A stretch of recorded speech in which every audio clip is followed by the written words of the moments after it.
you are dedicated, and we appreciate you watching this.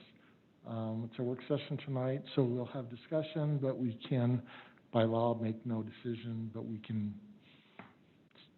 talk about why we might do something or why not, and it's a good place to have a less formal discussions. We'll open the meeting with a prayer invocation by Brittany Bills, and then we'll continue after that. Our dear Father in heaven, we're grateful for the opportunity we have to meet tonight as Highland City residents and discuss our city and the things that we can do to improve it. We pray that we will be able to have a good discussion and talk about things that will improve our city for ourselves and for the future, and pray that we will be able to proceed safely. And we say these things in the name of Jesus Christ. Amen. Amen. So staff has some presentation material to go through with us. I would like to recommend that we let them go, take notes on questions, but let them go through the presentation so that we can get through everything and then start a dialogue. So if you have something, or if I have something that I just can't wait, or hope I don't forget, I have paper and pencil to write my questions down. So I will try and not interrupt. If there's something that's not clear, then go ahead, but let's try and keep the bulk of the questions till the end. All right, Nathan, your ball. I believe it's me. Ah. Okay, I'm going to talk a lot. Is everyone okay with me losing this? I'm far enough away from everyone. So, Mayor, Council, I'm going to go through every parcel that we own, and I will be quick. We will skip over the ones that are obviously not an issue. The reason we decided to do this is because we felt like we as staff did not want to exclude or include something that the council may want to talk about, and so I just figured we'll go through every property that we own. I will be very brief on the issues that we as staff feel are associated with each parcel. If there is a specific question, I appreciate the mayor, your comment. Make a note, and then we can come back so that we can quickly get through these. Nathan, anything you want to add before I get started? Okay. I've got a pretty large spreadsheet. Well, let's just look at this first. So this is the map of our city. This shows every single parcel that we own, as far as open space, parks, trails, and we're going to go through each one of those. Aaron, can you pull up that PDF? Get that up on the screen.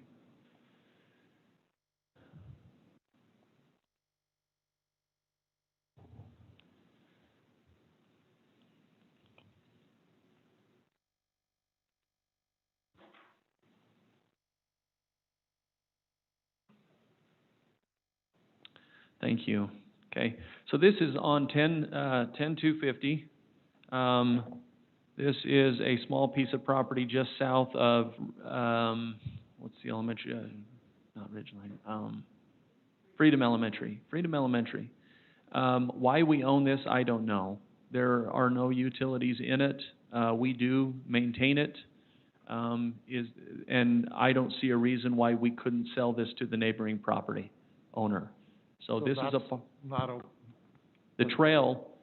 We'll talk about the trail to the west in just a minute. But if as we go, I've broken manicured places out with native, and so just make a note if I skip something.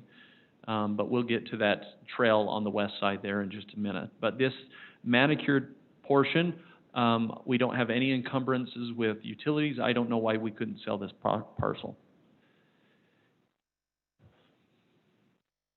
Okay. Assuming the neighbor wanted it. Yeah. Yes. And a lot of these are basically saying that. Okay. So this one is 10400 Parkway.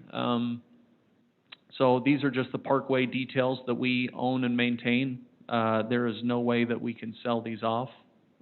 It's in our master plan to have these, and we maintain them.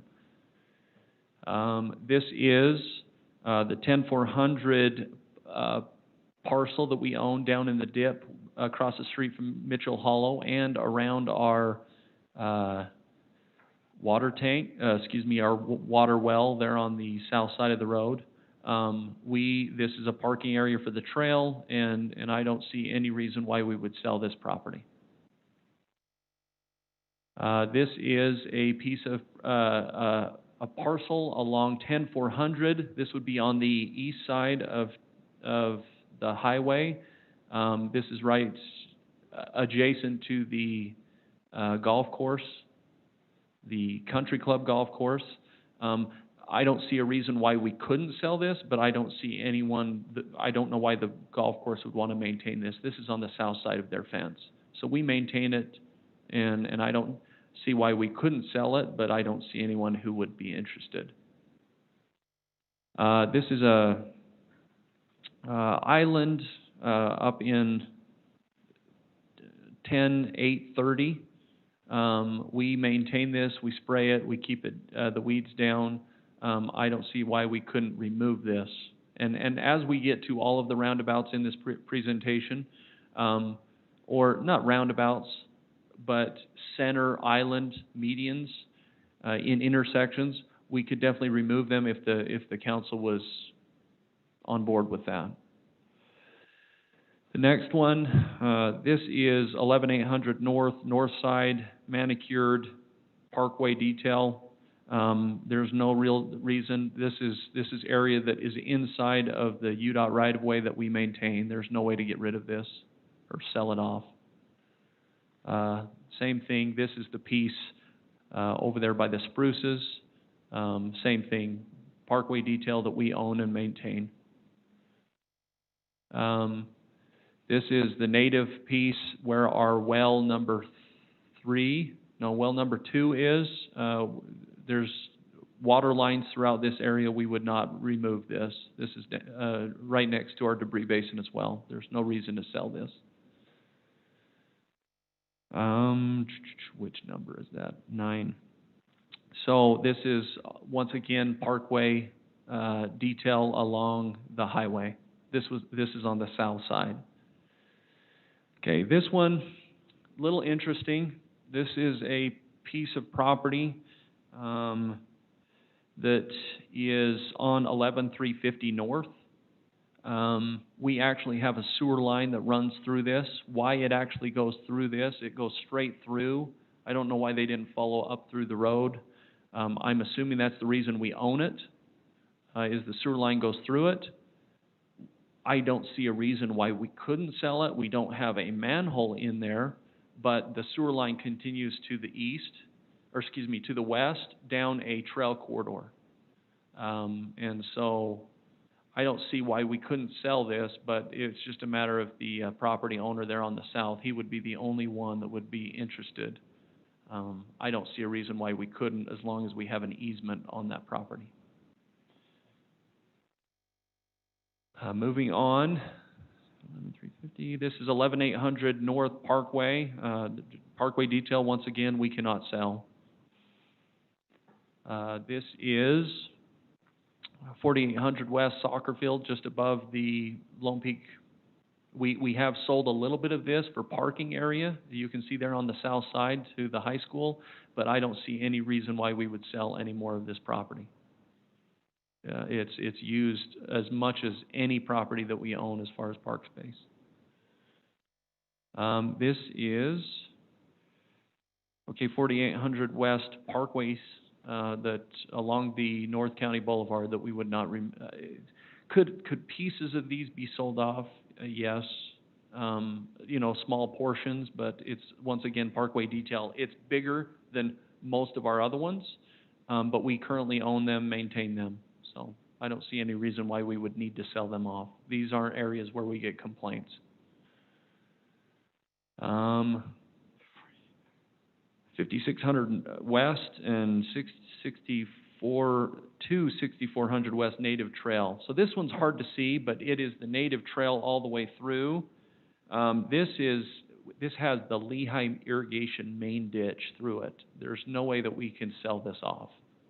It's the main trail all the way through town, and it's got the biggest Lehigh irrigation ditch we have in the city. So there's no reason why we would sell that off or could sell it off.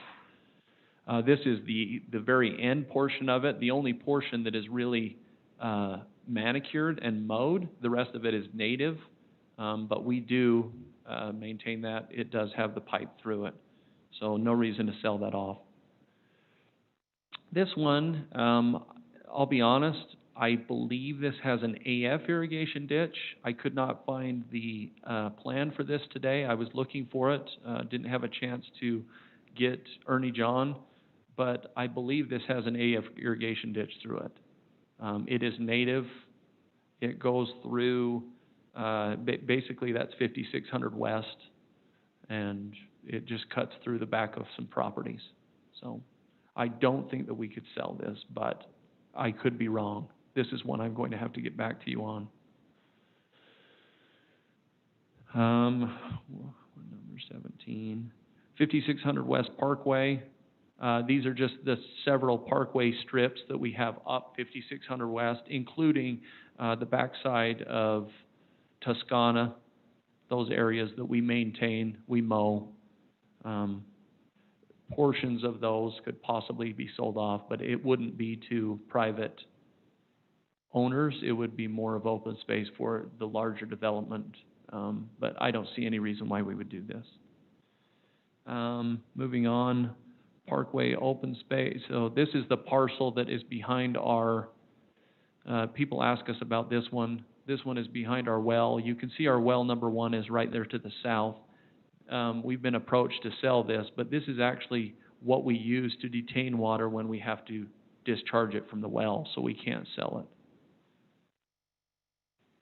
19, this is just the small strip that we mow on the other side of the fence at Mountain Ridge. The only person that would maintain this would be the school, but that means they'd just come around on the other side of the fence. But we currently mow it.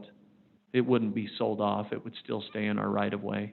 But this is something that we could potentially work out with the school, that they do it, but we currently mow it. 20.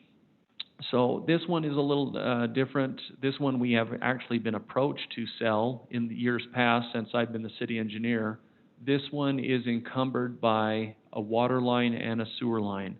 So we have a water line and a sewer line that go down through that into the cul-de-sac.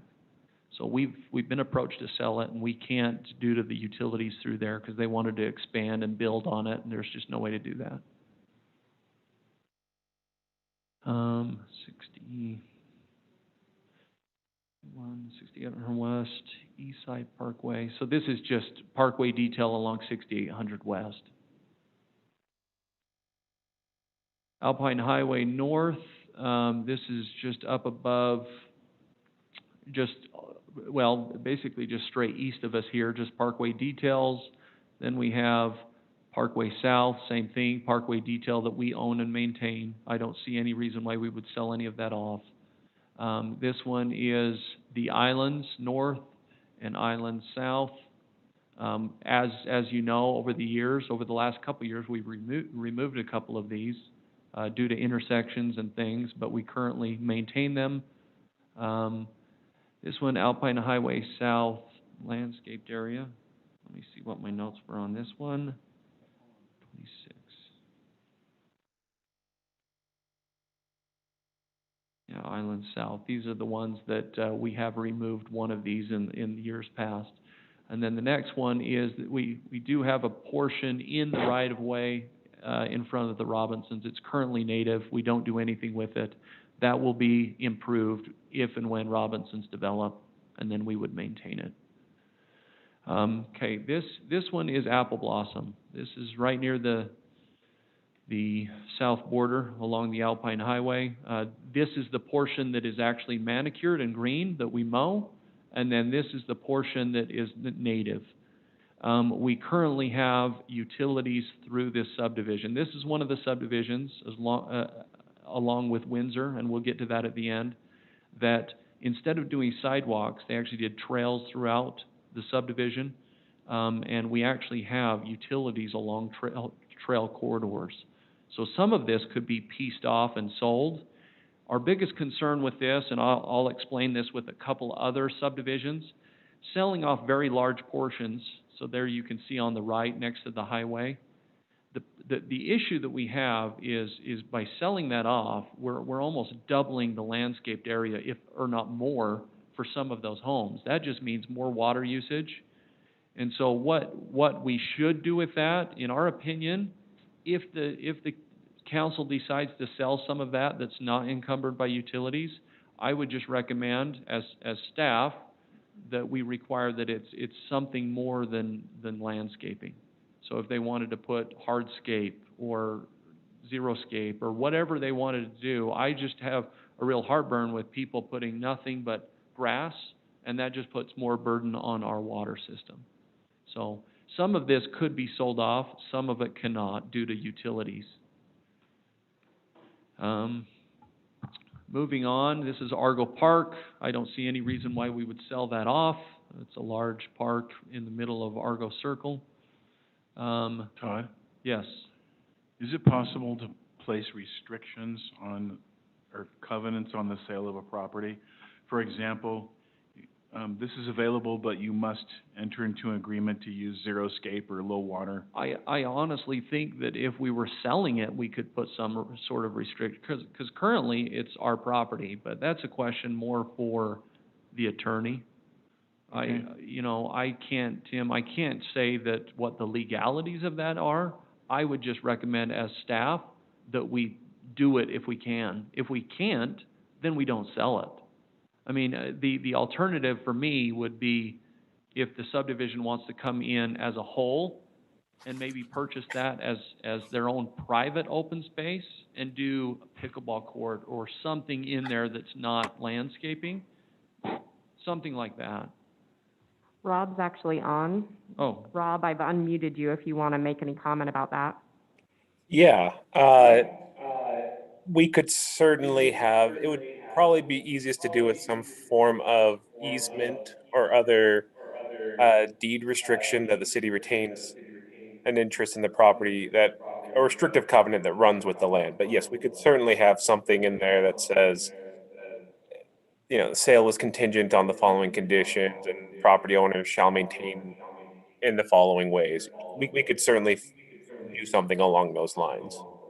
And would that restriction be generational, or rather stay with the property through multiple owners? Yes, it would. The legal term for it is run with the land. It continues through whoever takes ownership of it in the future, and it's recorded so that future owners have notice of it. Okay, great, thank you. Yep. and great, yeah, go ahead. With that, we have to be willing to enforce it. That's fine. We've got Kim. And that's a great question, Tim, because moving on, we'll bring up several of these subdivisions where we have large native areas that if we sold off, we as staff feel like we've got to have some restrictions on. We just can't double and triple, properties and just water it all. No, That- I agree, I think So, this 31, this is Aspen Hollow Parkway. This is on 6800 West. This is actually going to disappear due to the 6800 West widening project. So this will actually, we currently own and maintain it, but it will be widened, and then it will just be some xeriscaping.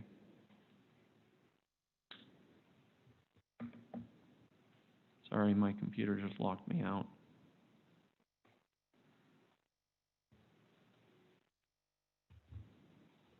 Okay. And we are on 32. 32, this is the trail, the open space trail. I told you I'd get back to this.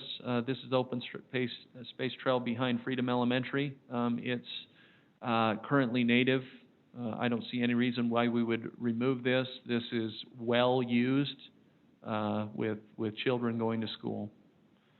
The next one, this is in Canterbury. This is the asphalt trail in Canterbury that we've already had people come forward and want to purchase this. One of the issues that we have with that main section right through the middle, running northwest to southeast there is a Lehigh Lehigh City water line through there that we currently cannot sell it off.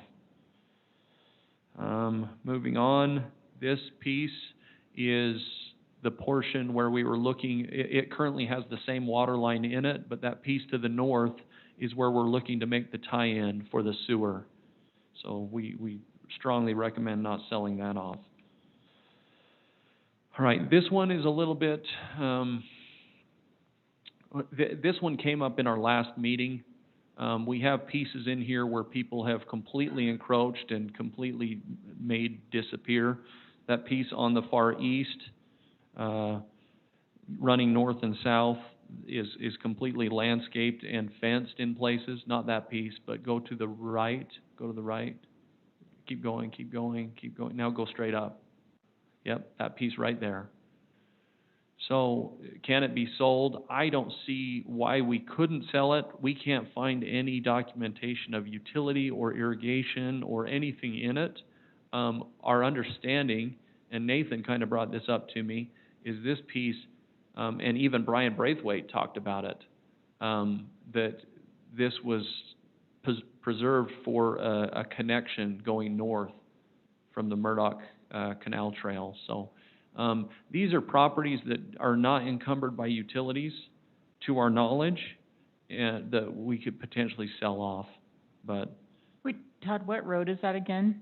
so that the one that's running, well, this is just north of Canterbury. Now, that's in Canterbury. Yep. So it's split right there by the Murdoch Canal Trail. Oh, Yeah. Canterbury North then. Canterbury Okay. North. You Okay. can see right there on the south the Kidney Pond. Oh, yeah. Yeah, that Kidney I know, Pond. I was trying to figure out, going, I think that's Canterbury. Yes, it is. It's Canterbury. That's Avery Drive, the one just on the north side of the trail there, right there. So there's pieces throughout this location that we could potentially sell off. I don't see a reason why, but if we're trying to maintain trail corridors and access points, then we probably want to hold on a majority of this. And go in and technically kick people off our property that have fenced these areas in. So Todd, I know we're not asking questions, but I can see where that would connect into the Murdoch Canal Trail, but where does it go up above? Or you assume there's gonna be a trail in the conservation area? Well, that's the Workman property, and if the Workman property ever develops, then we would anticipate a trail going along the south side of the hollow. We wouldn't want to put it across. We've already heard from residents that we don't want a bridge across the hollow. But we could potentially have a trail connection go out to 6400 West. So Scott, this also would connect the city center trail. So if you're coming down city center, Correct. there's no way to get over the Murdoch Trail without walking along roads. So I think the thought is when Workman's develop, the trail would come along the Workman property, and then you could connect to get over to the Murdoch Trail. Is why I think they kept that corridor. Correct. I believe that Kurt is exactly right in why we kept that, so, when it developed. But, as we've waited for development to happen on the Workman property, what's happened is the property owners have just come in and treated that like their own property. So that's that one. If you have any other questions, we can come back to that one. What number is that one, just so we can... That one is 35. Okay. The next one is, this is up in the northwest part of the city. There are many areas as we come to these. These are drainage channels. They have to be maintained. They're existing. They've been there forever. And if we get to a purple one like this, it means that it's just supposed to remain natural, and has storm drain and everything else encumbered with it. So, moving on, this is a portion along native area, along Atlas Drive that we maintain. I don't see how we could sell that off. I mean, it's part of our right-of-way that is manicured, that we maintain. The next one, this is Beacon Hills lower with detention basins.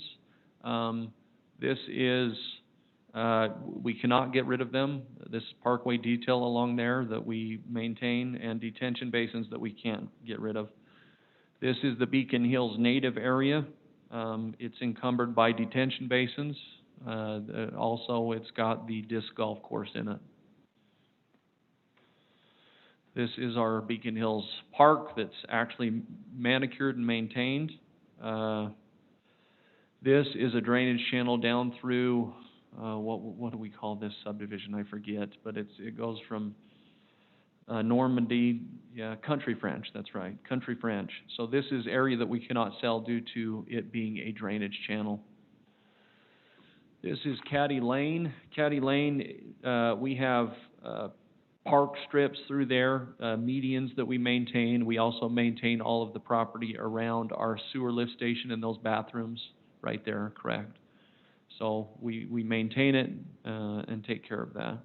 Don't see any reason why we would sell any of that, or unless the city council would like to go in and remove medians. Next, Canterbury Circle Park. It's a well-used park. No need to sell any of that off. This is a property that, once again, I don't know why we own it. This is also in Canterbury North. It's if you look on the very south, bottom corner, left corner, you can see the Murdoch Canal Trail. This is along Avery Avenue and Canterbury. I don't see a reason why we couldn't sell this off. So this is a property, it's not encumbered by any utilities. We could easily sell this off, but we currently mow it and maintain it. Canterbury Park, we have our main pressurized irrigation all there on the east side. It's our Canterbury Pond with pumps on the south of that park. We're actually possibly going to augment that pond in the future, so no way we can sell any of that off. And then the Canterbury Park on the west side there, I don't see any reason to sell off park space. This is also a park. This one is called the Canterbury South Park, and I don't see any reason why we would sell off park property. This is a small piece that we maintain outside of the fence of the cemetery. Once again, park strip that we have no real way to sell off. It's in our right-of-way.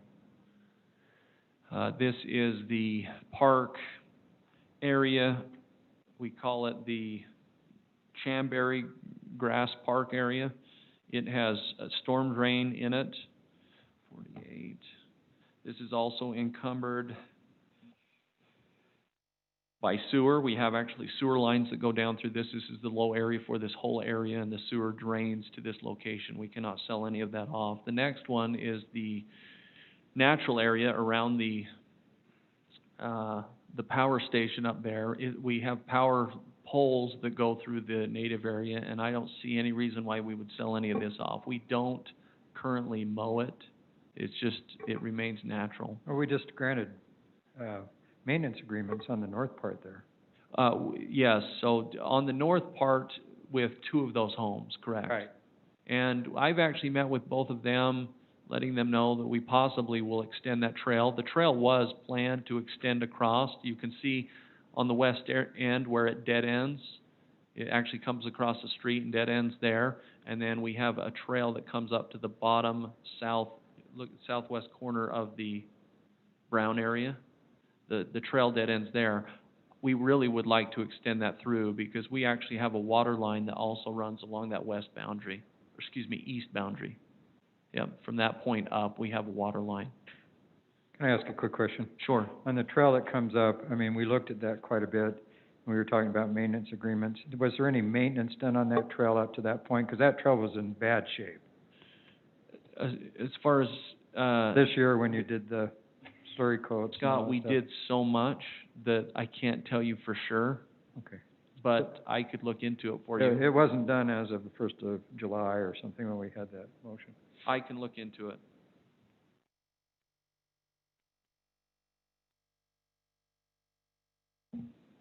Okay, moving on. These are medians right out here. These are right here near City Hall, just on, what do we call that? East Parkway, Parkway East, that's right. Would we love to get rid of these? Yes. They are a hassle, but we might have some opposition to removing them. We removed the ones on Parkway West. okay? So we would love to see them go away because people are parking and it is difficult, especially with the deliveries that go to Ace. It makes it difficult. This is a native area that will become the detention basin for the Perry Homes development that has been kind of in the works for many, many years. It currently is a small detention basin, but this will be enlarged and landscaped as part of their development. We actually have sewer that goes through that area too, so we can't sell it off. This is the property around our Public Works building. We need to maintain the green space up there in front on the highway. This is where we're testing that Correct. material salt Yep. stuff. So half of that's being treated and half of it isn't. Correct. Next year, We're gonna go through a one-year process to look at it and see if it saves us water and how it looks on both pieces. So we're doing half and half, so we have a contrast of how we can see the difference. water and fertilizer, I believe, as well, right? Yeah, we're just treating the one half like we normally would. And the other half, less fertilizer, less water. Correct, and we're going to just do it per their recommendations, so. This one is the main trail through Caddy. This is the one that we actually talked about last meeting. The portion there on the west side is, the neighbors have actually rockscaped to the trail. The north part of the trail is 100% natural. We actually get a lot of compliments on this section of trail. But then it goes up through the golf course, and it's a very well-used trail. We have no reason to sell this and keep it because it's so well-used. Hey, Todd, People love it. the neighbors that have rockscaped it, are they encroaching? Yeah, we actually looked at that. It's very small. Okay. We're talking about like 4 or 5 feet off of the trail is where their ownership is too. So, But it's not rockscaping. As you go farther up that trail, there's grass and trees right next to the trail.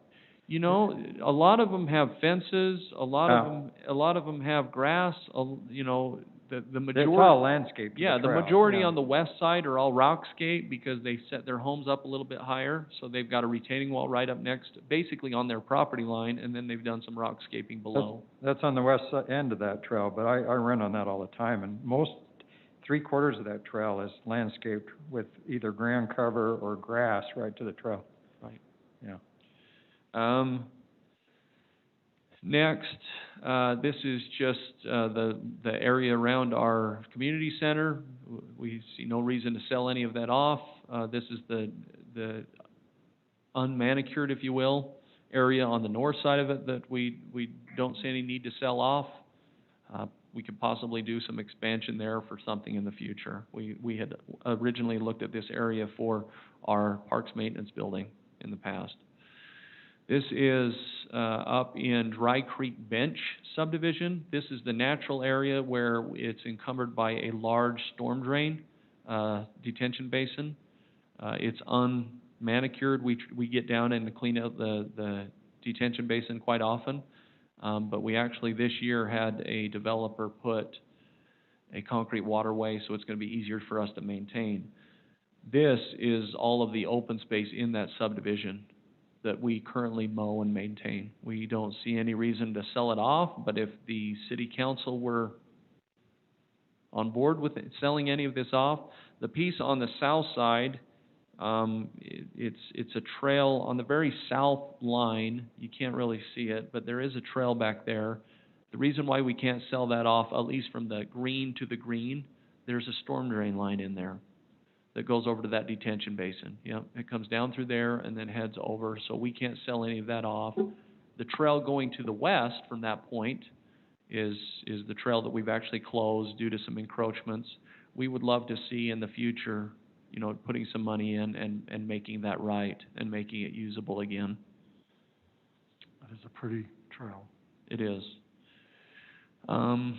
This area is down in just below the Dry Creek Lake. It's all natural. We have some mountain bike trails down through there, very pretty. Would be a great location for a park in the future if money was growing on trees. So does that include the land we just exchanged? No.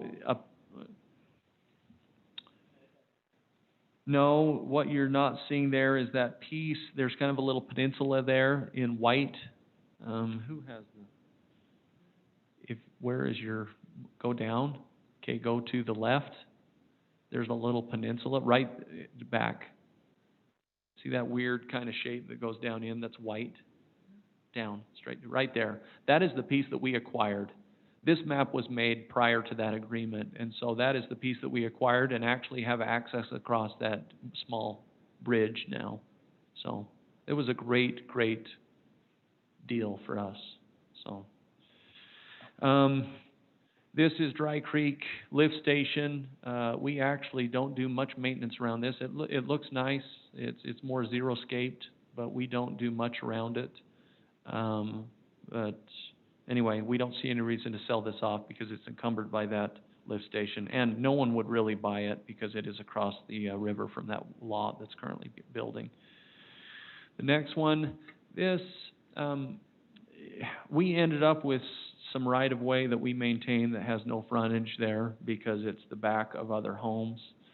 We could sell it off, but it's really in our right-of-way. I wouldn't see any reason to do anything more with this property. It's on Eagleview, just off 9600 North. Anyway, if you have any questions, just mark that one down. It's number 60. 61, this is what we call Electric Park. It's right there on 5600 West and SR 92. This is encumbered by power lines and water lines. We have a main water line that goes from our well number 5 in there through this property. We don't see any reason why we would sell this off. Another roundabout, if we want, not a roundabout, but a center median. This one is on Evergreen. I don't see a reason why we couldn't remove it, but these don't cause too much problems for us as far as maintenance. This is the property around the fire station that we maintain. No reason to sell this off. Another center median. This one is called Foothill Roundabout. This is up just east of the Dry Creek Bench subdivision. Just up near the top of 6,000 is where that is. This next one, this is Heritage Park. Obviously no reason to sell this off. Next one, these ones are Highland Boulevard Parkway details. I'm just going to kind of skip through this because there's no reason to sell any of these off. And then it's to the splash pad and the area around this building that we maintain. Then we are into, these are the green spaces. Now the next few slides are all Highland Glen, and I'm going to show you what we maintain as far as mow. This is what we mow. The next one, these are the park strip islands, excuse me, not the park strip, but the islands along Knight Avenue.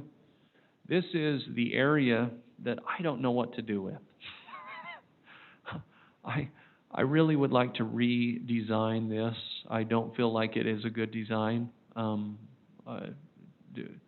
If council could mark this one down, it is 71. I would like your opinion as far as redesigning this and spending some money to make this right. I honestly don't know the history here of why we did what we did, but it's a very poor design, and especially with the Ridgeview development coming in, I could see this being very problematic in the future. Moving on, these are the areas on the west side of Knight Avenue that we maintain. We mow it down. It is native. There's a trail along there that is very used. No need to sell this off. These are the areas that we did this prior to the Alpine School District. This is the east side now of Knight Avenue. A lot of this is now zero-scaped and actually has parking areas, so we're going to have to pull this one out of my packet. These are the native areas in Highland Glen that we want to just keep native. The one on the north is the little mountain bike track. The one on the south is just a lot of the native open space east of the, west of the Highland Glen pond. So this next one, some of it has been sold off. This is the one cell that we approved north of 11800, but we did not sell off the trail corridor and what was east of it. There is a storm drain line that goes down through there along the trail, so we cannot get rid of that. This is the manicured area in that area that, can we sell it? Some of it, yes. I don't see why we couldn't sell some of it off, but a lot of it is parkway detail for 11,800, so I don't see why we would sell off what we're currently maintaining, but that is 100% up to the council.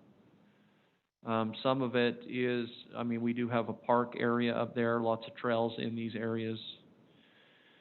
This is the trail corridor that we talked about earlier, Mayor, that this has a water line all the way up through there, and a portion of that along the power station that we already talked about, possibly putting a trail extension through. We do, along this area, actually north of Chamberry, have several maintenance agreements where people have gone in and landscaped. This is one area where people have been kicked off due to them feeling like they own it now that they've landscaped it, so.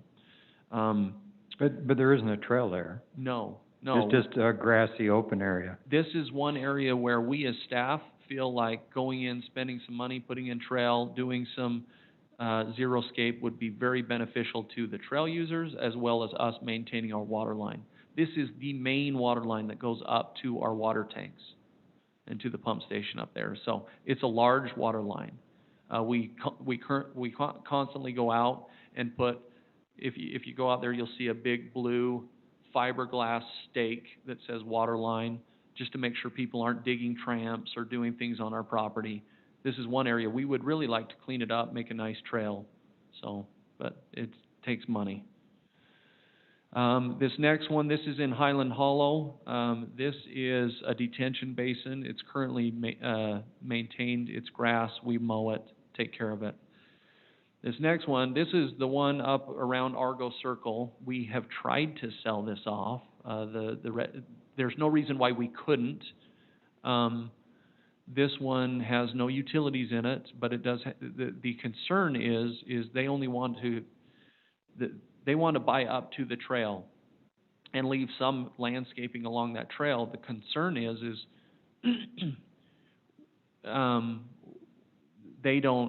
they're unwilling to put up the money to redo the sprinklers. And we've been back and forth. Someone else will take it over and try it, and it never works out. It may be one worth looking at and selling off as much as we can and just then xeriscaping the rest, but that costs money. Well, but the council already approved to sell it, right? That happened before I came on the council. It's Okay. approved to sell. The contention's always been how much change the sprinkling system in there. Yep. Yeah. So we've worked with several of the property owners up there since I've been here as the city engineer, and we've never come to an agreement on an exact price, and we've had bids, we've gone back and forth, and they're just unwilling to come up with that amount of money, so. Next one, this one is the native area behind the homes on Lighthouse. This has our water line through it.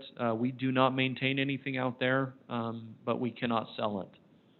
The next one is this is where the water line ultimately goes. This is a pump station that then pumps up to the very highest water tank we have that supplies water for like the Twin Bridges area and all of that above this area. Can't sell that. This is the area that we had the landscaping bids come back. They wanted to landscape this area along, I forget the name of the road, Adonis. The piece on the north side of the road is the hollow where we can definitely not sell it off, and honestly, we could potentially sell some of this off, but it is encumbered by the big power lines that go through there, so that's why it's not developed. This is Merlin Larson Park. See no reason to sell that. The next one, this is Mitchell Hollow Park. Once again, no reason to sell. This is our future Mountain Ridge Park. No reason to sell that. Continued. This is just the landscape areas that we maintain along the side of Mountain Ridge Park. This is another landscape median, Mystic Cove, that Mystic Earl Circle is what we call it. We could remove it, but it's just some xeriscape type stuff that we go in and maintain.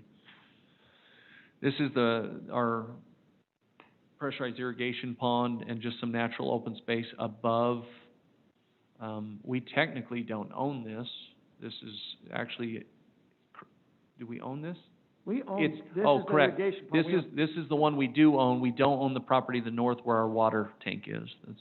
But we so do have we- an easement that we paid for. Yes. So we do own this, and I don't see any reason to sell any of this off. There's a portion of property there on the south of the pond that we don't currently do much with, so. This is the trail that we've talked about many times with the Reinhardt property. It's a currently dead-end trail. This is the one that will extend through with the development, so I don't see any reason why we would sell this off. It will, in my opinion, be a very well-used trail in the future. We own a small piece of property on the backside of this subdivision. It's natural. It's just up above the Murdoch Canal Trail. I don't see any reason why to sell it off. Let me Hasn't make that been sure- encroached on? Let me make sure, yes. Let me make sure that this I doesn't think have that's something. actually an easement. Is it? Yeah, that one. Yeah, it seems like that's been encroached on. It's not city-owned, so I think that's an easement. Might be able to get rid of the trail itself, because you Well, have the that right there. trail's there though, isn't it? It is built. Yeah. You might be able to get rid of that surface, because you have Murdoch right there. Is kind of a that duplicate. just so that they have an at-grade connection then? That must be what, yeah. So it existed Yep. before that parking lot, and that trail existed for Murdoch. Well, and actually, I don't know if we can get rid of it now that I'm looking at it, because there's no way to get down to the Murdoch Canal Trail. This would be the at-grade connection, so I apologize. Oh, good point. What's that dark strip then, just west of the parking lot? Isn't that the trail there? You're talking about the yellow Correct, but thing. that is So- going underneath, so it's way down low, and there's no way to get down to it other than going down this trail and connecting to the north. So very similar to what we're doing on the Canal Boulevard Trail, we're going to have connecting trails at grade from the roads to get down to it. That's what this is. So we actually can't eliminate this, because anyone traveling on the trails along 10-400 from the west, they have to go down on that trail to get on. I mean, So It is is that a used paved quite trail? often. It's very much used. yeah, I was gonna say, Kim, this would be how you connect in, right? Yeah, I use that So trail. is the yellow paved? No, it's not paved. It's just gravel, but people use it for running and walking still. Yeah, it looks, I've hatched over the top of it. It almost looks like there's a connection, so there's no pavement on that, even on the north side? No, and it Okay. just, yeah, connects into neighborhood. Okay. So I don't see any reason why we can remove this because of that access. I apologize. This was something I overlooked as I went through all of these.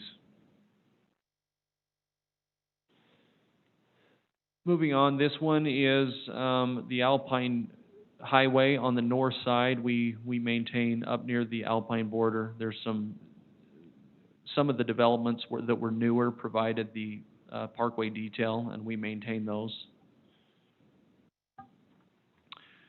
This is the detention basin up in Country French that we had a lot of problems with. We recently xeriscaped this and did rock mulch, and now we have very little complaints on this one. We had a lot on this. This is the natural open space areas up above Twin Bridges. We've got to maintain the drainage channels down through there. No reason to sell any of this off. And in fact, you can see our water tank right there in the middle of it. We have water lines that go through a portion of that back over to the road, over to Lighthouse, that we can't sell. This is Red Hawk and 1200 East. So this is Highland Hollow. We maintained the parkway detail out there. This is the Lehigh Well right there on the corner that they maintain their site, but we actually mow the parkway detail areas. This is we call this. Todd, before you jump, Yeah. is Lehigh gonna be doing a parkway detail now that I think it's 1200 east is what they're classifying, are they gonna be doing a parkway detail? On their piece, they do not. They don't have, and Kurt, to answer your question, they don't have a parkway detail, I don't know that. I don't know if they're just doing xeriscape for a park strip. But I'm almost positive it is just, their collector roads in Lehigh just have the xeriscape park strips, so. The next one is what we call Silo Park. It's right here on the Alpine Highway. It actually has the AF well in there that they maintain. But we actually mow this area and maintain it. There's some natural area that we don't. It's just got some plantings in there and things. No reason to sell that off. The next one is Sky Estates. We maintain the park strip and the park strips along the Highland Boulevard. It's behind their fences. The next one, this is a trail connection that has been kind of a dead end for years, but now is finally connecting and going to Ridgeline Elementary. This one is one that we are repaving. It's in really, really bad shape. We're going to repave it and do some xeriscaping on the side to make it match what's going to the north. This one is, once again, drainage channel coming down through Country French that we can't remove. This one is probably our most problematic areas for encroachment.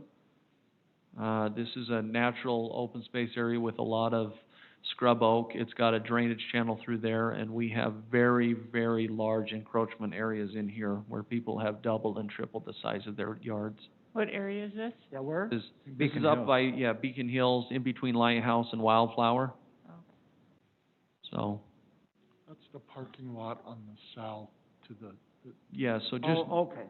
just north of Beacon Hills Park. And there's a little bike trail through all that, right? it's a dirt trail. Yeah, dirt bike. Yeah, it's a dirt trail. People walk through there, but now people have landscaped it in there and kick people out and say, get off my property.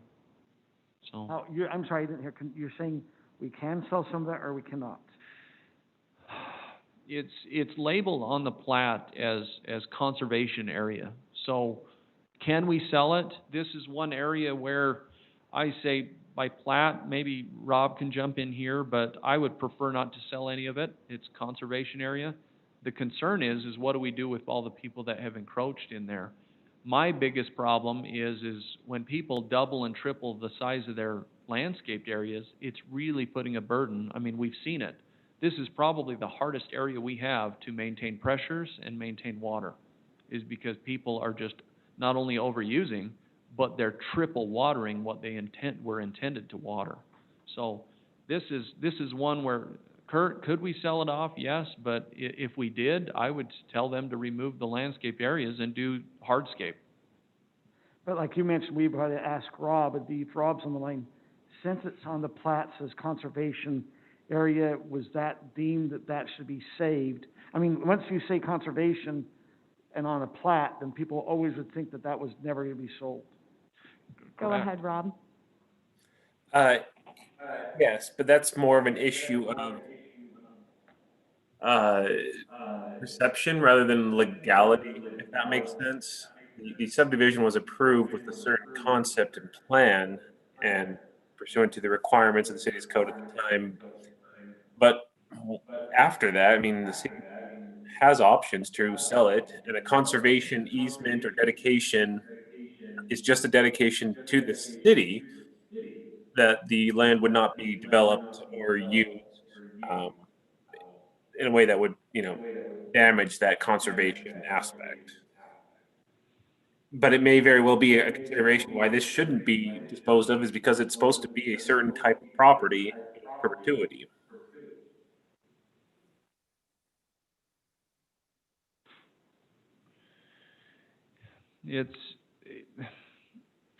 This is hard for me as the city engineer, because there's one home in particular in there that went in and completely changed the channel They planted some trees along there, they rerouted the channel, and the intent of this area was to maintain it as natural because of the drainage channel.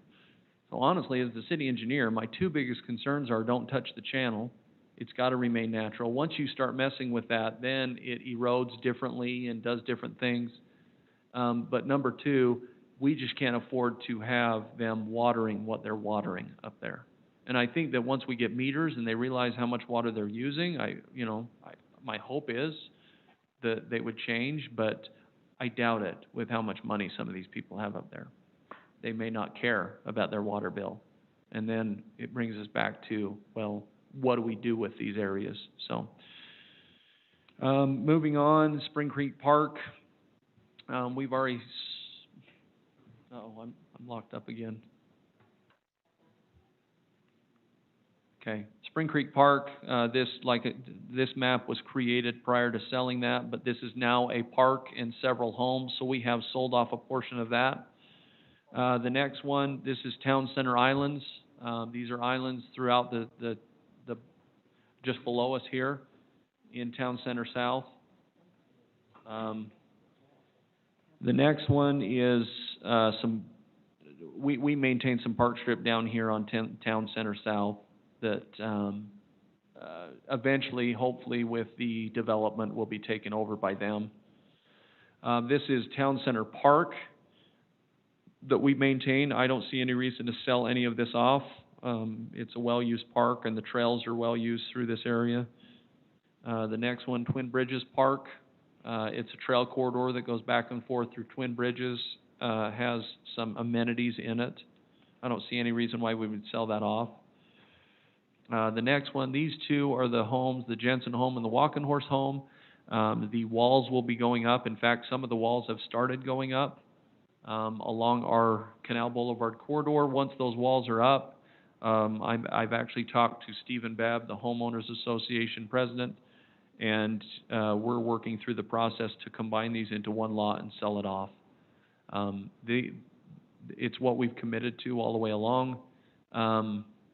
It's the right thing to do. This money would not go back to Highland City. This money would go to the Utah County in the trails preservation, or not trails, the corridor preservation funds. So just since you brought it up, since we're talking on this right now, I guess I could make a note. What happens to the HOA fee? Right now, there's two homes paying the HOA.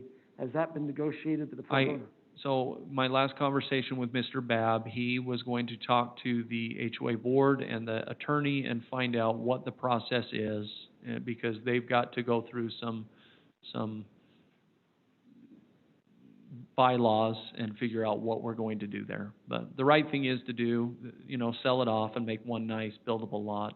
We're going to have to retain some of it. We have water and sewer through this that goes basically along that Walking Horse driveway.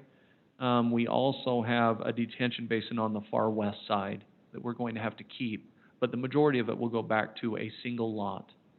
So, Do you want to have Aaron maybe just kind of put a line where the road and the trail are existing now? Because those two homes have been taken out. Yeah, well, the road goes right through the Walking Horse home, so. Mm-hmm. Road, trail. Yeah, so. It basically takes out that whole south boundary, so.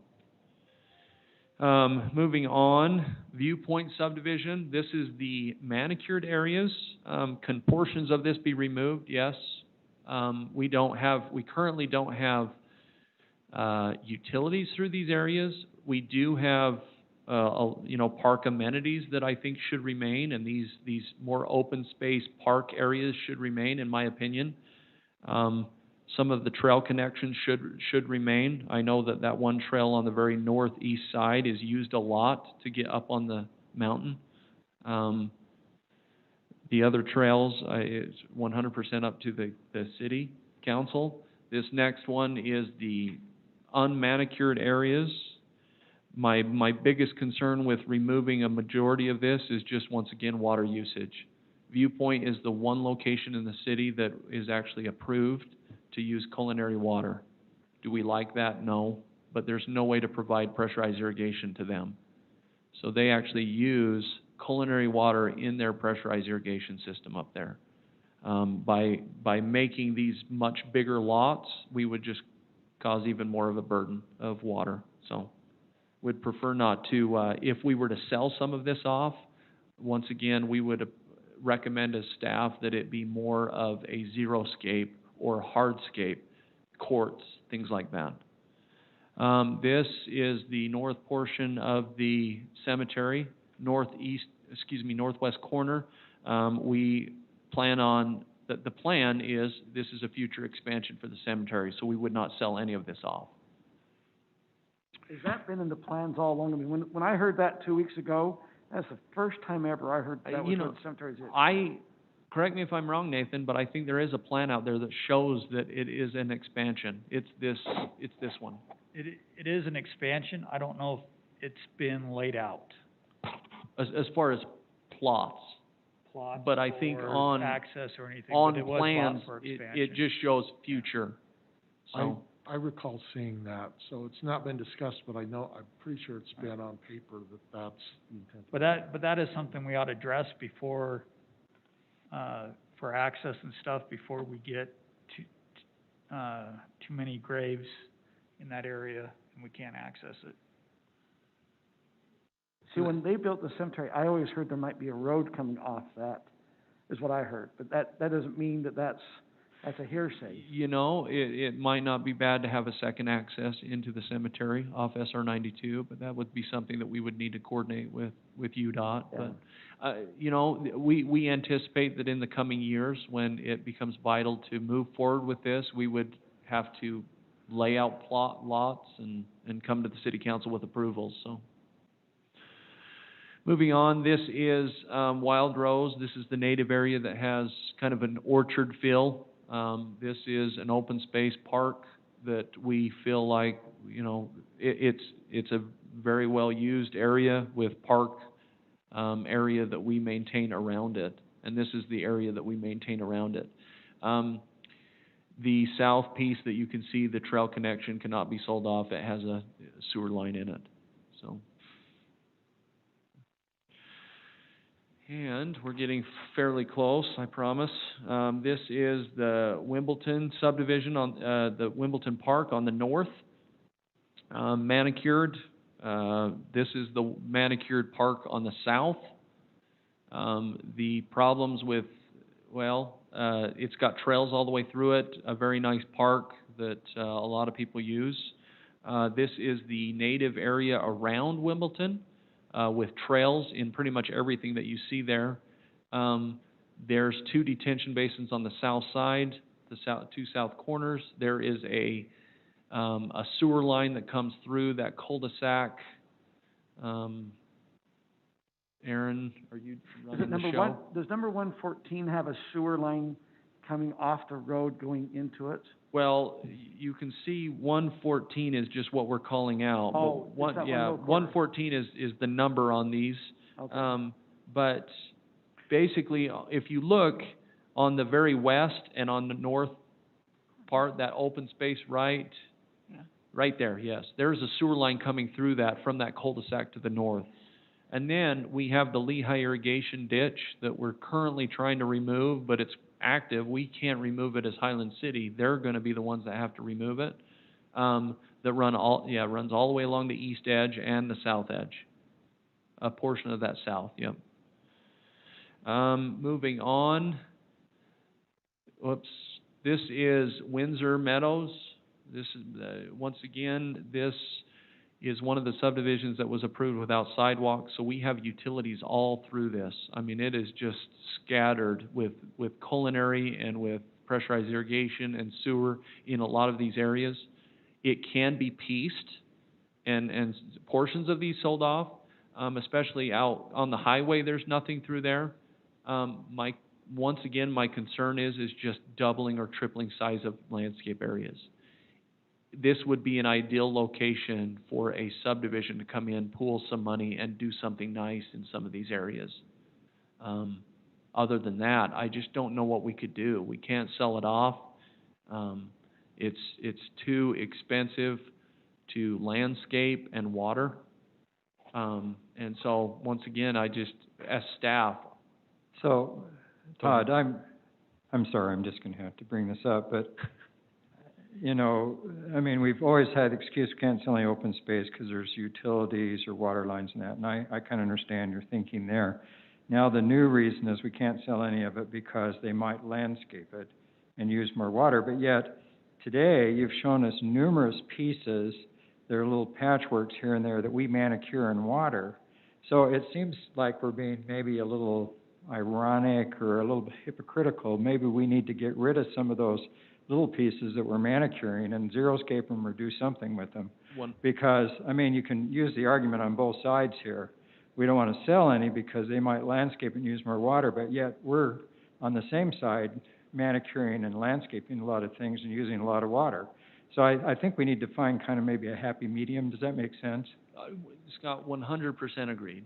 There's a lot of places in the city that we would love to eliminate and xeriscape. It's just money. Everything you see here, Scott, as far as open space, came to us landscaped. The city didn't put it in, the developer did. Sure. And so it's money, and I think we need to start tackling some of these things. And because if we can't maintain them, then we need to look at other alternatives, I think. Especially if we get a crunch here on fees and things, who knows? Yeah. So I agree, there's a lot of areas that, my biggest concern is when you look at this, Scott, that is a lot of area. It's just a lot. And trying to sell that off and piece it, and if I drew the utilities in there, it's crazy how they go through every cul-de-sac running east and west. They go down, there's some trail corridors through there that all of our utilities are going down through. It's almost a spider web of utilities. And so to try to sell all that off, it would be impossible for us to maintain. But I agree. I think where it makes sense to sell and make it useful for the properties, let's do it. I'm on board. But So Todd, with that, maybe what you can do is if you look at areas where we have, I think we probably look first where we're maintaining to try to cut back water usage and maintenance. If there's areas that you've presented tonight that you're going, hey, this is a green space that we're maintaining, but we feel it should be looked at maybe being sold, I think we ought to bring that back. And as a council, we say, is there a viable buyer that wants to buy it? Because when you're talking, hey, we're taking care of a little little thing in the middle of the cul-de-sac, no one's going to buy the middle of the road. But there might be some areas we're maintaining, we're going, it has no utilities in it, and it has no benefit. We're just mowing it. We got the piece.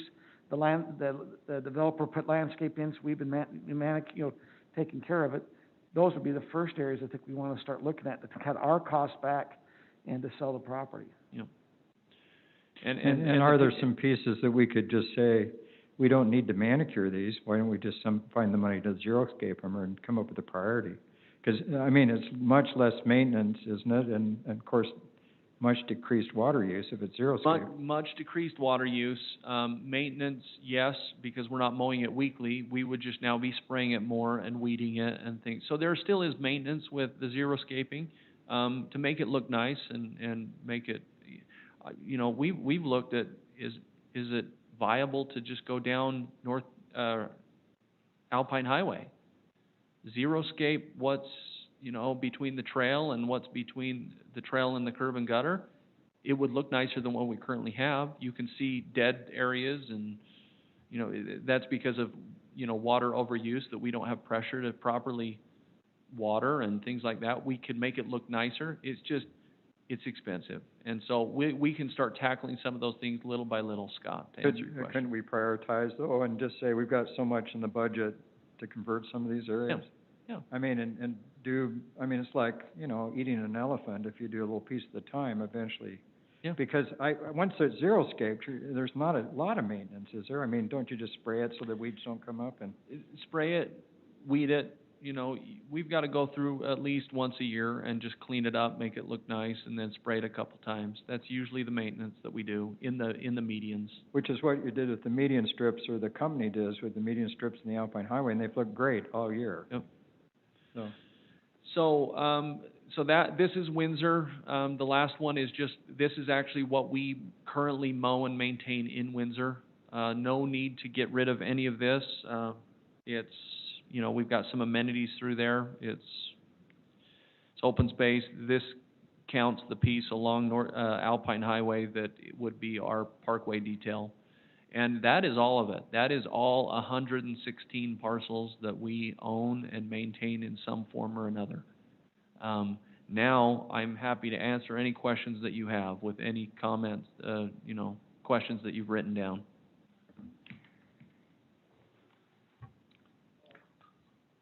This is probably a simple one, but I think it is property 88. Is that the aeration pond? Is there ever going to be a need to expand that? That's just a question. You know what? I don't see any reason. We've actually talked about, in our current pressurized irrigation master plan, we have planned to augment the pond at the mouth of the canyon and the Canterbury Pond. This isn't in our plans to augment. That was just a curiosity question. Yep. Did you have any thoughts on redesigning that property southwest of the high school for the road? Which one is that? The one where there's the cul-de-sac. Oh, yes. I've thought a lot about that, and I honestly would like to just get rid of the roundabout and just do a T intersection.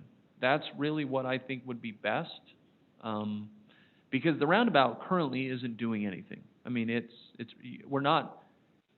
a through road currently. Does that make sense? So we've got a T intersection already, and then you turn into that roundabout. We need to widen that area out. So it would be, here I can tell you. Is that number 71? That's 74, 71. 71. Yes. So you just have that go straight So to the west then? the great thing is with the Ridgeview development, we're actually requiring that they widen the south side of the road. But instead, instead of widening out and having them fix the T intersection, I would just much rather them come through and create the T intersection where the roundabout currently is. Okay. That's, in my opinion, a better design. You're not having multiple conflicting points. So some of that could be done with the Ridgeview development because we're already requiring that they widen the south side of the road, a curb and gutter, they'll do the pavement. Is that going to happen that wouldn't happen in phase 1 or 2? No, right? It'll be a no, while phase, before yeah, that. this will be the very last phase. So we have Which some gives us time. time. Yeah, we have some time, but I really would like to do something different. We're actually trying to have the 2 restrooms delivered down there. The trucks can't even make these turns. So we're going to have the trucks that are delivering the restrooms go over this area and cross over, and basically go up the northbound lane. So they'll go against traffic right through there to try to make that turn. So Do it on Wednesday when the school isn't in session. True. We've got it scheduled for delivery sometime in December, but we've had them come out and look at it, and they just said there's no way we can make these turns. So Oh, because they're hauling that on a big tractor trailer. it's good traffic calming, but it's just frustrating. So So, okay. Are you finished, Mayor? Or do you have a couple? 29, I just looked at 29. Apple Blossom. Yes, so there's no, with natural landscaping like that, there's nothing different that we could be doing with it other than maybe turning it all xeriscape, but like you said, that's expensive. Or is there? If you want, I believe tomorrow, actually. Did you get that email from Mike about the natural, they're doing a presentation, and I think they're going and looking at natural plants, vegetation that grows well in Utah, and they're going to be looking at the Central Utah Garden. Okay. And they're going to look at some other gardens that have been planted by Jordan Valley and some other water conservancy districts. But, you could always do something like that, but Costs money. it's less water. But it's just maintenance, making it look nice. It's more maintenance than just mowing it, but So, but 29, you have a mowed area to the sidewalk trail. yeah, so that's And 28. trees along those, 28. 28, if you go back to 28, just one sheet back. Well, I see, I'm looking at it right there, though. Well, yeah, even Right on- there. You know, that's all landscape, but on the east side, Is where there's where we're nothing. looking at, so you have landscaping and trees right to that trail, Well, that is. right there, and then the rest is xeriscape. That's all neighboring properties that have just encroached there. I'm talking about right along the Alpine Highway, it's landscaped. You've got the trail, and to the east Oh, of the yes, trail, it's so nasty. that, we covered that, yeah, we covered that with the Parkway details. Yeah, we maintain those. Right. We just don't maintain the other So side of the it's trail. that strip in between the sidewalk that's what I trail and the fences along the back of the property, that's all kind of native landscaping. Correct, yep. So is somebody going to that tomorrow? It's virtual. If you would like, we can send that. I was going to have our new EIT, Mike, watch it to see Oh, if there's good. any. I'm sending the links out right now.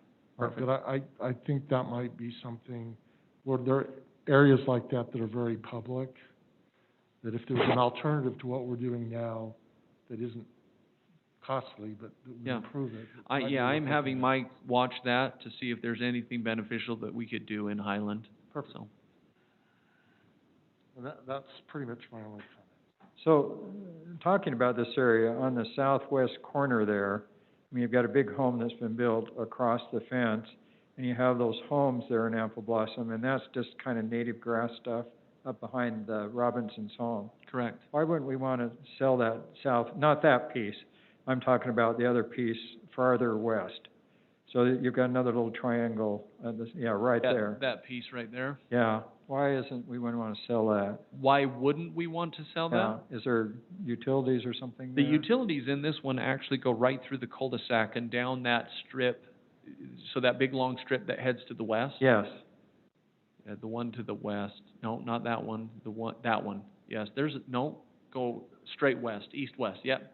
There's a sewer line that comes out of the cul-de-sac and goes down there, and, it just goes across to the cul-de-sac though, doesn't it?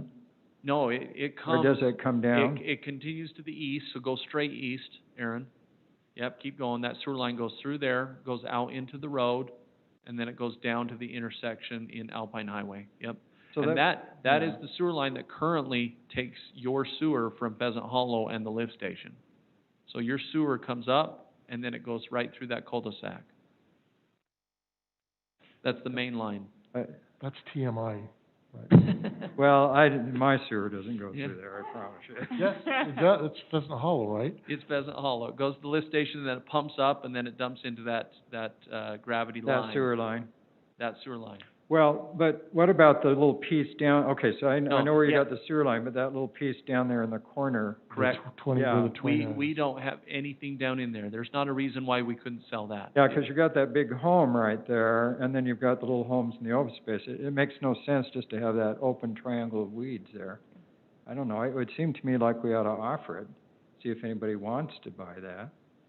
There is No. there is an American Fork irrigation ditch that runs on the south side in that development from the back of Pat Robinson's home along that west side and down, but I feel like in the future it's going to be abandoned in the near future due to development, so anyway, it's not in the current orange area that we're shown there. But Scott, I agree. Once again, I think we could sell some of this area off. My biggest concern is just very large parcels and what would be a burden as far as water usage. So, any other questions? So, is that from, were you talking to the mayor? 'Cause I've got a couple. No, I think Mayor's done. Do you have any So, others? I don't know if I wrote the right numbers, but it's either 44 or 51. It goes back to that, substation for Rocky Mountain Power in Chambray Fields. Okay, Yeah, you just passed it.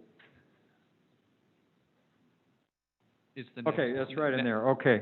Next, So, on the north side of the, sorry, the Mike? substation there, that or you? okay, I'm I trying. swear, it's that one. Okay, right You and there, I so it's 40, is that 41? I can't really read these. 49. 49, okay.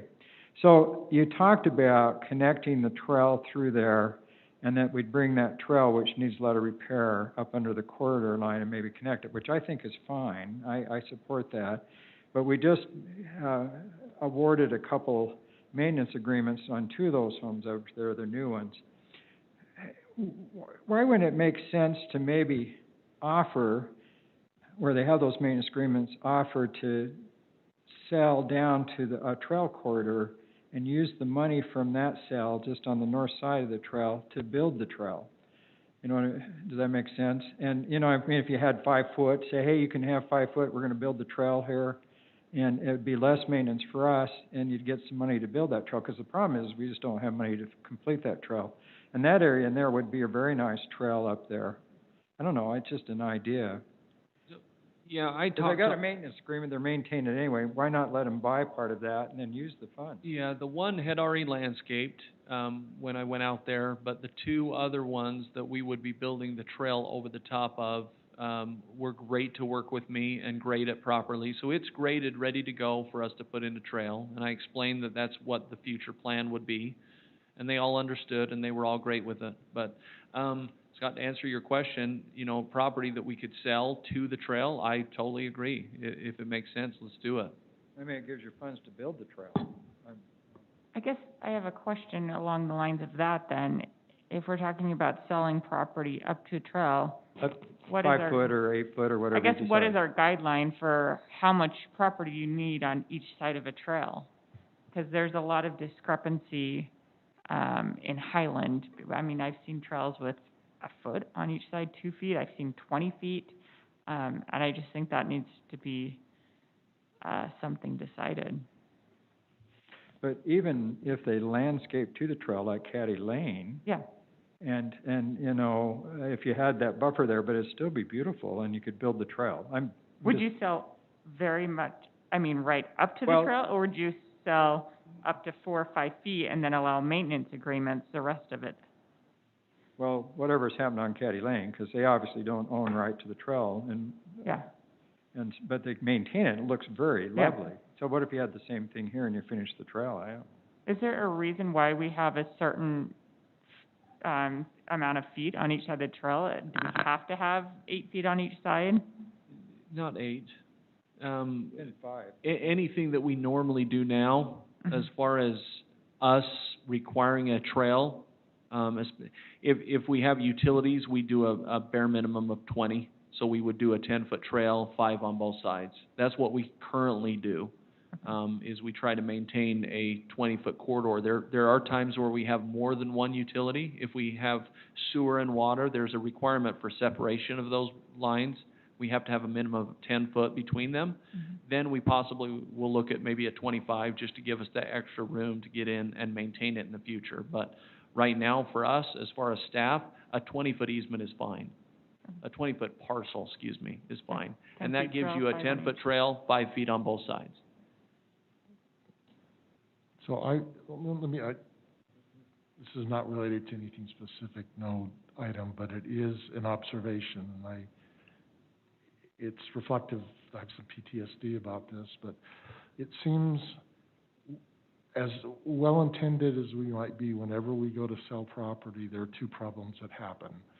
One is contention in the neighborhood, because in a subdivision, there'll be some jealousy between people that say, well, you have property behind your house, you get to buy it, and it's always a discounted price,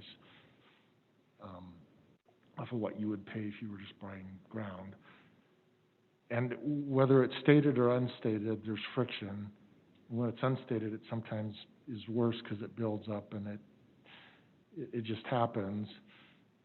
And so it creates contention in the area between neighbors who are reluctant to disagree with a ward member, but they still have hard feelings.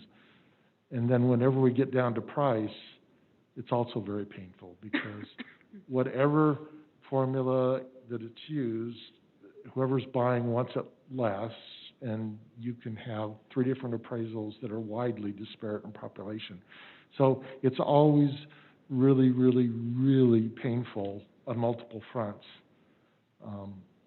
So my personal thinking on this, and I don't have a say, but I think there are parcels that make sense to sell, but I think those are exceptions and can be treated as exceptions.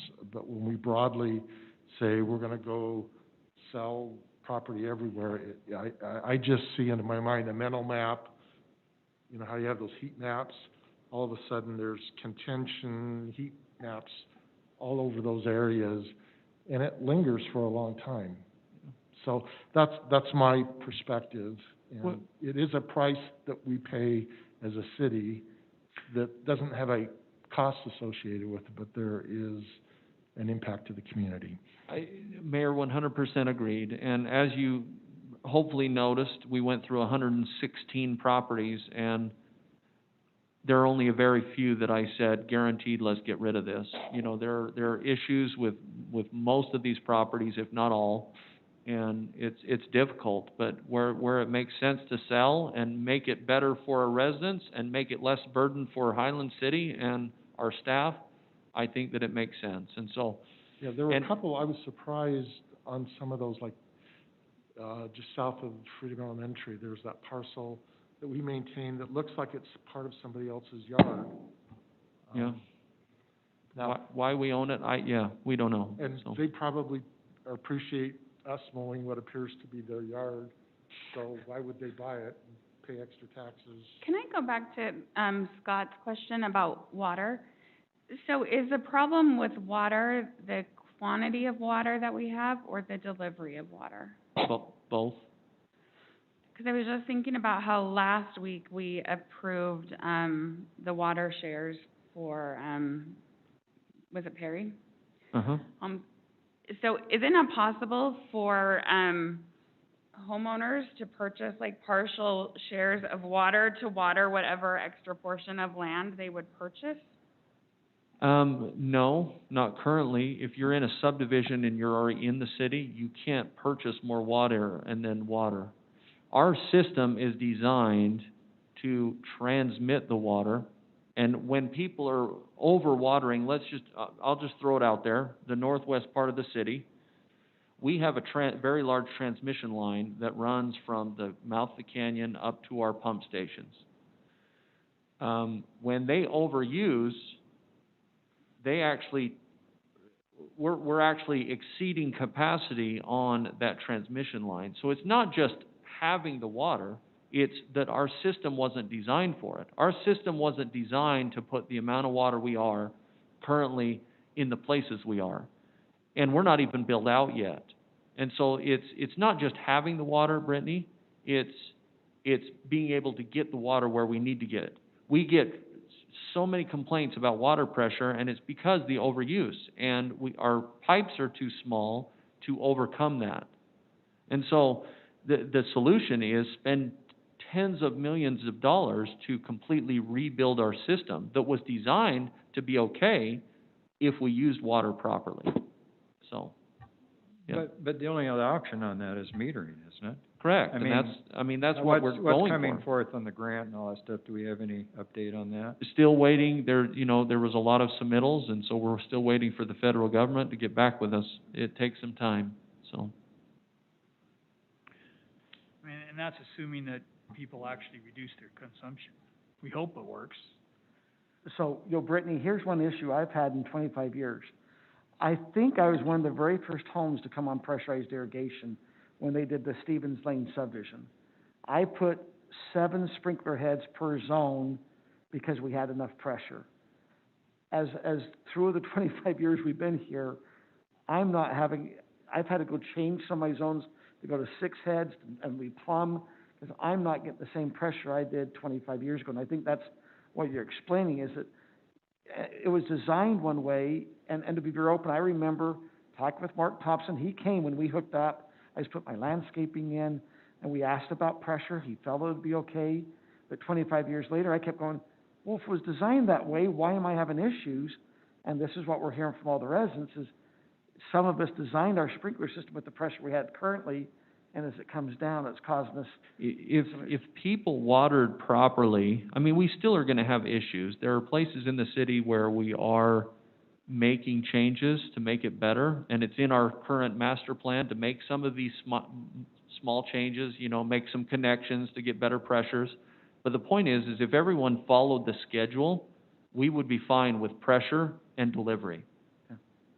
So maybe meters might help us to, at that time, make decisions. So coming back to what Kim was talking about on trail corridors, so are all of our trails 10 feet, or are they 5 feet, 6 feet? What are, like the trails in open space, what's the traditional size? It varies, and it's going to vary like this one. It's gonna vary because, trails will go underneath power lines, and a lot of times that easement, the minimum Wider. easement is 50 feet. And so you're gonna have a corridor that's 50 feet wide. Sometimes it's 20, sometimes it's, if you go down to Windsor Meadows, you're gonna have, you know, property that has a trail through middle of it, and that's 100 feet wide. So it depends really, when you talk about a trail corridor, if we're gonna put a corridor in, between homes, for example, that's what Todd's talking about, that's a minimum of 20. So it really just depends. So in Canterbury North, which has the little trail going down to the park, which we've had, That's came in, 20. they requested to purchase that little trail. What's the width there? I mean, because that, to me, that's one of the most narrow areas, if you want to say, trail corridor that I've walked in Highland. It's a 20, I believe, Okay, but so I'd that's have to look at the plat, but I'm almost positive it's a 20-foot okay, corridor. So that's what our 20 would feel like. Now, when you go to the T section in Canterbury North that goes, I guess it'd be north and south, that seems to be a little wider corridor. Do you know how, I'm just trying to get a feel of what we're looking at. That one's wider because it's the one with the city, the Lehigh City water line in it, and I'm assuming that back when they developed, Lehigh City asked for a little bit more room, but it is wider, you are correct. And I can't remember the width, but it's probably double, it's probably 40 feet, 30 to 40. But then if we go down the city center trail, I mean, we have some that have fences on both sides. What's the width? That's 20, 25 probably. That So- one's a little different because it has a very large irrigation on the south side of it, and so there's places where it's open, there's places where it's piped. It has, you know, there's places, if you go down there, there's a few big structures that we needed a little bit more width, but for the most part, that's 20 to 25 feet wide. So your recommendation is if we're looking at any trail corridor, maybe to sell the property, I mean, there's a couple options. Either don't sell and keep the 20, keep the 20 feet, do a maintenance agreement up the trail where they couldn't build something over a certain height, or sell the property up to the trail and put a stipulation on what can go to a certain height out. Is that, I mean, my concern's always been, like, when we say, hey, we're gonna sell this, and they have to zero-scape it, I worry 20 years down the road that the message didn't get passed on to that new neighbor that bought it, or the new homeowner. They've ripped it out. Now that the city maybe isn't aware of what's going on there. I mean, it just seems, I've seen neighbors, my neighbor directly across from me, they moved in, they zero-scaped. Within probably 8 years, he's ripping out all that zero-scape. He came from Florida, and he rips it all out because he was getting weeds, he didn't like it. Now I've seen a new person come in, and they want to kind of zero-scape again, but it can jump back and forth, and so I get nervous how that works. I just see it. I know that if I was there, you're changing things, and you can't always enforce everything. The idea that anything moving forward, now, we rockscape any new trails that go in, but trails that have backyards that don't have fences, I have no concern with people landscaping or zero-scaping that 5 feet or whatever it may be, like Caddy Lane. I think it looks nice. I think their yards look nice, the trail looks nice. I don't have any concern with that. It's areas where we would have people that have 50 feet between them and a trail. That's a concern. That's, you know, it's just, like the mayor was saying, it just brings up all sorts of what's fair, what's not.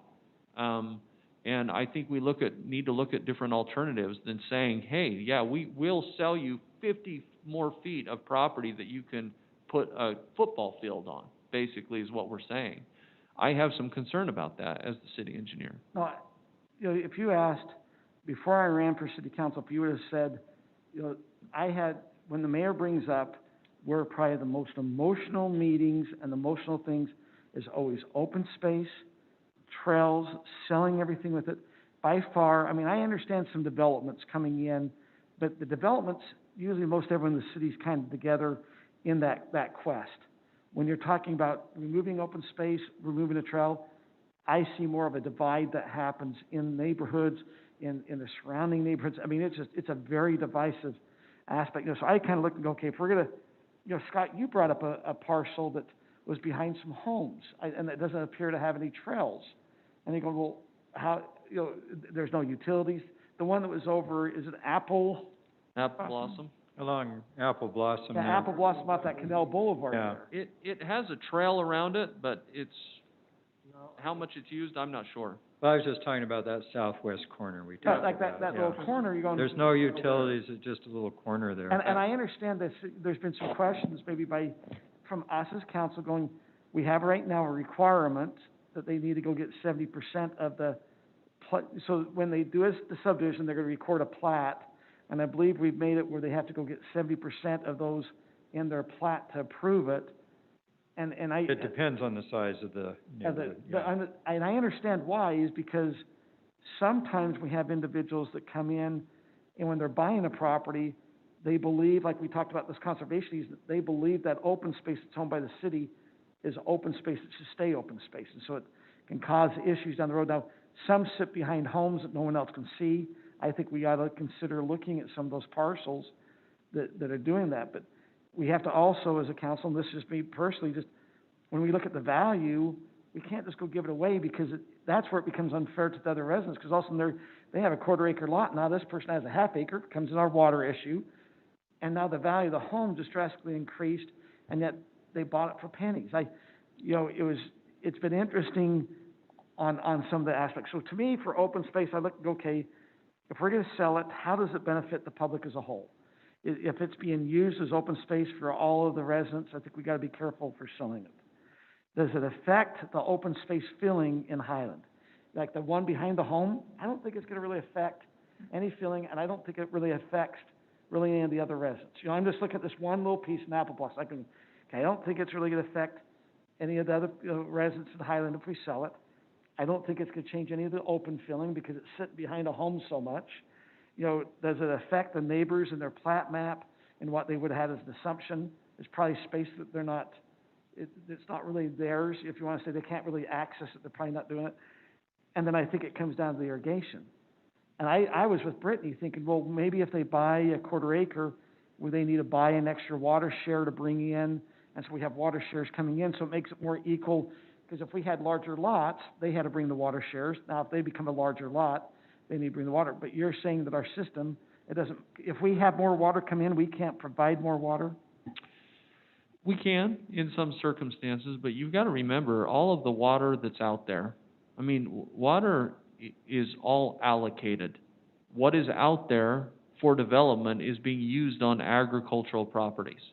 It's not just magic water that we need to bring from somewhere. When a development happens, they use the water that has historically been watering that agricultural property. That's the big issue that we've gotten into with the northwest part of the city. It's always been dry farms up there. They've never had irrigation that has gone up on the hill like that.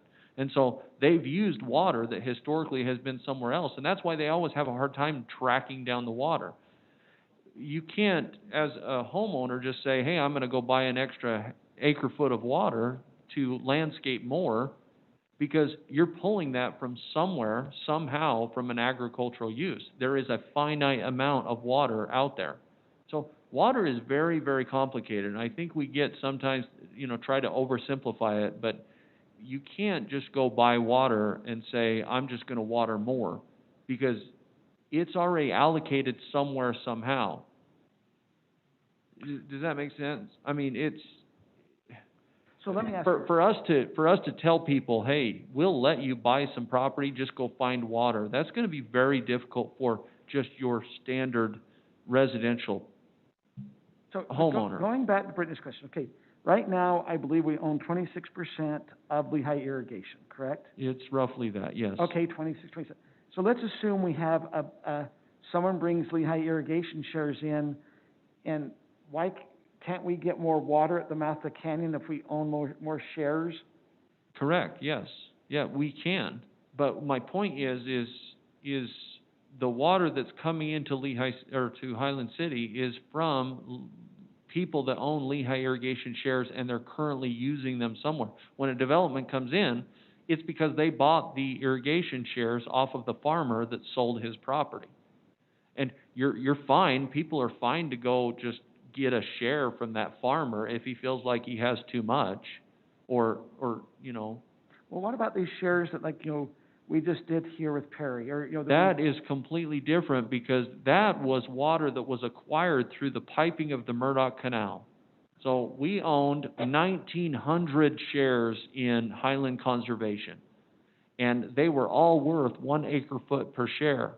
When they piped the Murdoch Canal, all of our shares were reduced to 9/10 of an acre-foot, meaning we had 1,900 tenths of acre-feet that we had to then pay for, and that's what paid for the Murdoch Canal.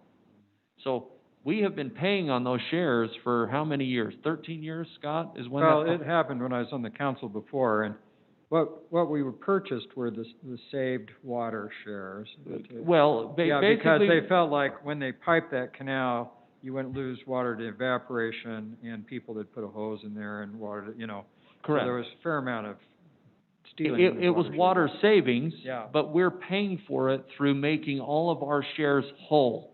So what it did is it gave us all of these tenths of shares that technically weren't assigned anywhere. It was extra water for that, for simplicity. And we paid for it. And that we have paid for. And so that was, we took, you know, that water, and it could be assigned to developments if they did not have enough water. So that's the whole, what we did with Perry Homes, is we assigned some of that water. We can't divest ourselves. We don't sell water. We basically took the water that was already in Highland City's name, and we assigned it to a property in Highland. That's what we approved. Now, where my question comes in, maybe, Todd, if you could walk us through a couple of sales that have happened in Highland. You have the one that had, I just know they're up in the Highland Hills area. There was 2 of them you talked about. One, I believe we moved the fence.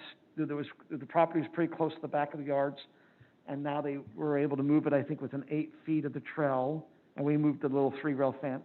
Love to maybe walk through that, see what happened with the irrigation lines there, or what would be an issue that maybe it's been created, or did it work, and then go look. You know, I want to see what decisions have been made, and now that it's a couple years down the road, how's that decision affected? Has it been a positive effect on the city? Was there been some negative aspects to help guide us to know as decisions are being made of what we've done in the past? The one in the Highland Hills that we sold off basically eliminated several families from complaining of us not maintaining that.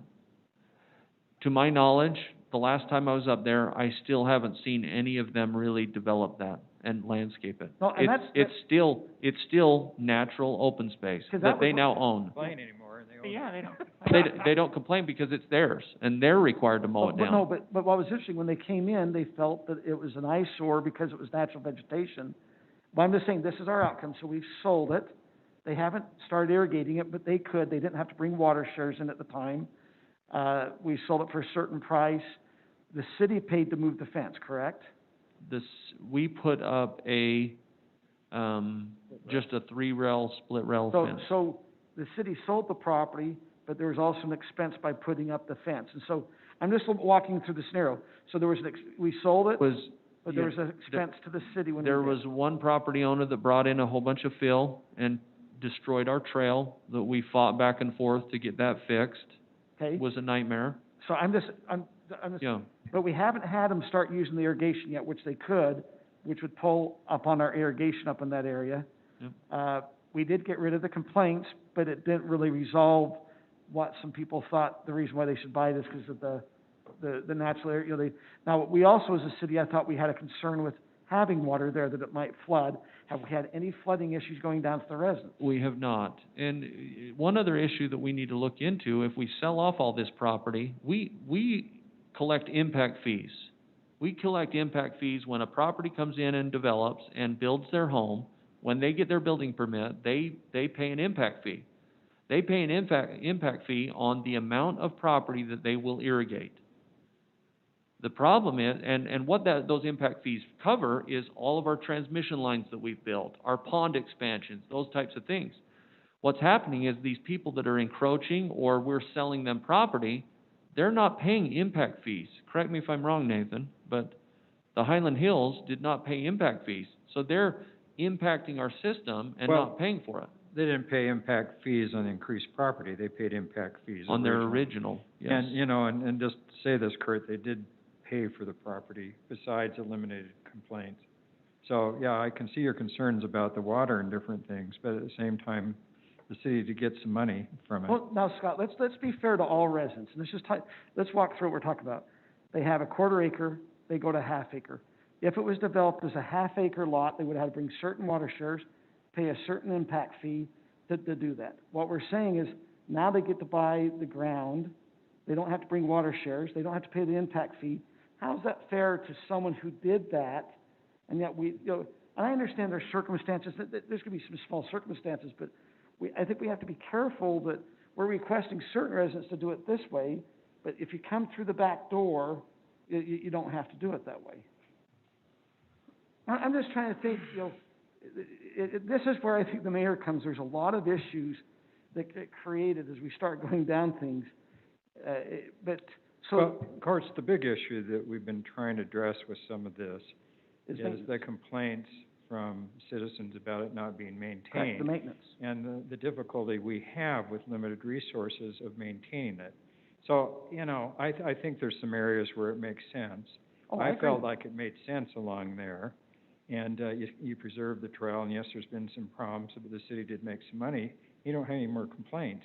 That was one of the most complained areas in the city.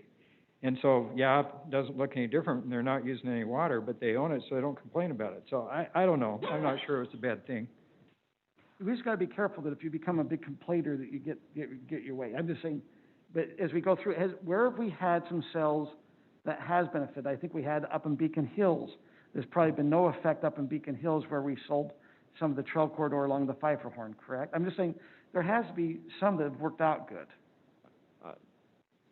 No, I wasn't Double around trail. when those ones were sold, but I know which ones you're talking about. In Twin Bridges area, there was a trail corridor that went around the east and north boundary. We sold off, and to my knowledge, a lot of them have landscaped it. It made their yard. And no But issues. it was only 10 feet. And so is it a huge impact? No, it's a small impact. They didn't pay impact fees for it, but they're using a little bit more water. And I agree. I think when you're Yeah. selling, 5, So, 10 feet, so there's a difference. I think that the problem is each one of these is going to be a case-by-case scenario. We cannot do blanket statements on all of this because it's impossible. Every scenario is slightly different. And it's a very, very difficult situation to be in as the council to try to be fair with how we deal with these, but we have several open space developments in Highland that it's a constant battle. And so, Scott, you were on the council when they went through and did, option open space trails that could be purchased, correct? Right. And We so I went think- through and looked at the whole trail system, and we designated a handful of neighborhood auction trails. The only ones that have ever come to vote's been the Wilmington and that little piece in North Canterbury that I'm aware of. I think there was a trail corridor up in Vista Point, right? North Point. It's Vista Point, isn't it? Yeah.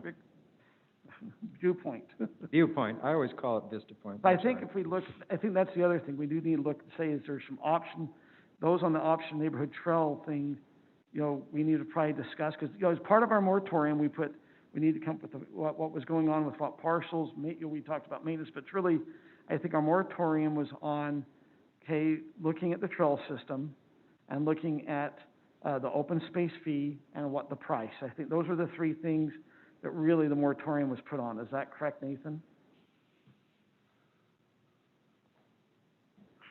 That's my recollection. I can look it up for you. So if as a council, this is a work discussion, work thing, we can't make any decisions, but is there items there that we need to look at?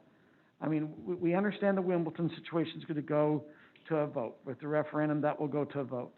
We have the Canterbury area, I think you had some water lines there that they were trying to get rid of the trail on the situation. Has there been a lot of other areas where the option trail was available to buy, that the residents have seemed to be interested, that we need to be aware of where it's at? No, I was just, thinking about this. We haven't had a lot of, individuals, come to us and request to purchase property, besides what the council's already familiar with. Like this property, we haven't had anybody ask us to buy this on number 49. But they did maintenance agreements on it. Yeah, in that, one corner. But as a council, this is where a lot of emotions start. Like I said, if you're gonna ask about how do you wanna divide a neighborhood in Highland, let's talk about selling some, now there's some parcels, like you said, there's some that make very much sense. You're going, no one's gonna have, I don't see a lot of concern with the ones that make sense. It's the ones that maybe, that have been looked at to sell that has caused a lot of concern. Hey, Kurt, I think the ones that Todd brought up, I'm just wondering if we as a council are in agreement that all those ones that he brought up as sellable, we agree with him, and that is something that we would want to proceed forward with. And if so, then put a policy in place for how much to sell it. Because I don't see any controversy around any of those properties that he brought up that were sellable properties. So Todd, this map that you shared with the slides on the property, you have a spreadsheet where you wrote down your opinion for each of those numbers? So where you said this is sellable, this doesn't have. I have on every single one of these, Notes. the name, the schedule, what treatment we do for it, what the maintenance is, my notes. I have a column that is it sellable? Is it encumbered by something, and what? Okay, so could you share that with the council? And this is just an idea, council. They would then have a spreadsheet, and if they added their views on, okay, yeah, because not everything you said should be, you just said these could be, some. Correct. The problem is, Mayor, it's almost impossible for me to email this file. It is huge. So, This particular? yes, the one where it's individual, because my big sheet, I will send it to you and it has the numbers. What about Dropbox? Put it in Dropbox. Yeah. then, right? So Okay. put it in Dropbox, and then the spreadsheet, maybe you can mail that, 'cause Yep, and then they can add their own column, and then just adjacent to your note, say, yes or no, the ones where you, I have put yes, no, and there's a couple maybes on here. so where you said maybe, then, but anyway, that would, if all the council members would be willing to go through it and just mark it up, then somebody, I don't know, maybe Kelly, I don't know, could consolidate that, and then where there's agreement across the board, then we don't have to talk about that. Well, not, we get council doesn't have to talk about, and then where there is this agreement, that's where you can focus on. That seems a reasonable way to do it without consuming, Hours we've already and hours. burned 2 Right. hours. I agree 100% with the mayor. I think that's a great idea. Is there However- a timeline for us to Yeah. do that? Just because if there's a deadline, I'm gonna get it done. Well, Just 2 weeks to go through it and put a yes and no I comment. will send you out a PDF of this, and Not how for quickly you, could for we us get it city on- council members. Yeah, we'll try to get it on Dropbox tomorrow. I would send the Excel spreadsheet so they could add their own column. Okay. So- Or do that for them already before they, in fact, if you're really clever, you do a column for everybody, and then they'd all fill out their own columns, and it'll be easier to combine when it's done. I don't know, maybe that's a good idea, maybe it's not. The next council meeting is 2 weeks away, right? It's the Right. 10th? The I 11th. just want an action item to show we did action. Yes, so if you, I think my guess would be, 1 week wouldn't be long enough, because life intervenes, and but 2 weeks would be enough for you to go through this. So I may be mistaken though, but when you went through these, Todd, I got the impression there was less than maybe a dozen out of the 115 that you would actually say yes. How many would you say you said yes on? Because it seemed like there was either utilities or concern about watering, or, I didn't hear a lot of yeses, so it seems like we just sent the yeses out. It might Well, be. I think he has what's called low-lying fruit, I probably have, about 10. I have 10 yeses and 2 maybes. Okay, so I was Yeah, right, you were exactly exactly 12, yeah. Okay, Out of- there's- But out of that's- 100 Scott, it's the, Because, and keep in mind, that you guys may have some more yeses. It's just, me as the city engineer, I do not want to sell something with utilities in it. There are places where we can piecemeal and sell off little pieces, but what I'm saying is I looked at the subdivision as a whole and said no. But it still is a possible yes, and I'd like that input, so. I just think that's a starting point, at least, then we can, With the yeses, yeah. yeah, say yes If on we those agree 10, on and then go those, from there just then little by Let's little. see how that goes, and then maybe go beyond, because, I mean, if they have good reasons why we shouldn't sell that, I think we should support the staff. But if they've got some that we should look at, I think it makes sense, at least to look at them. And then we still need to set a pricing and just have a policy in place of price. Because I don't want to have it different between each one. I guess I just want to have something that says, this is how it is, and this is the price, and this is how we're gonna but do it. Nathan, is there not, the council passed something 2 years ago on 25%, if it's an orphan parcel, is 25% of the Utah County value. Is that still in effect, or is that not in effect? That was mentioned in the presentation a couple weeks ago. Yeah, that's up to you guys. You guys get to set the price, but you need to do that, in a closed session. So, and that was another, Nathan and I talked about this. When we get to pricing and talking about, since it's a negotiation without, but it's a preamble to negotiate, we should have that in a closed session, but that discussion is appropriate then, and whatever opinions anybody have, bring them to that. We can schedule that for one of the regular sessions we have between now and the end of the year. Okay, I'm a little confused. And there's two, right? The between now council and- 2 years ago passed, so what's the policy right now if someone comes in? Because we passed, I think it was that. It was the 25%. It was, Sure, let me- but I'm gonna be very open. It appears that either the council changed something, or the staff did, because Ben, we have- I've never heard of a vote where we changed it different, and so I don't know why we're still not sticking Curtis, with that. as far as I know, nothing has changed. But let me go back and look at the documentation, because there, if you remember last time we discussed this, there was a question, of the, trail of how things, happened. And, we need to go back and revisit that. My guess is, my opinion is, that would still be in effect, but if somebody wants to change that, and we should discuss that in a closed session Well, before we, when we passed, it was 25%, or they could bring an appraisal, that they could go get an appraisal for us then to evaluate it. That's what my yes, that's So what I we remember. left that available. If they didn't feel that value was correct, they could go get an appraisal to bring back to the So- council. So One it's of- already set, we've got it, and we could proceed forward with sales We of could, those 10 unless we wanted properties to if we change want. that, and One- that's when we need One of the a things closed you session. discussed in January, trying to determine the pricing moving forward. You are correct. That was what, we put on moratorium, because there was some question on that. Right. Because when Wimbledon got when Wimbledon was there on December 3rd, they actually said they wanted to bring the appraisal forward, which I don't know, has the city ever received an appraisal on the Wimbledon aspect? We haven't received anything, no.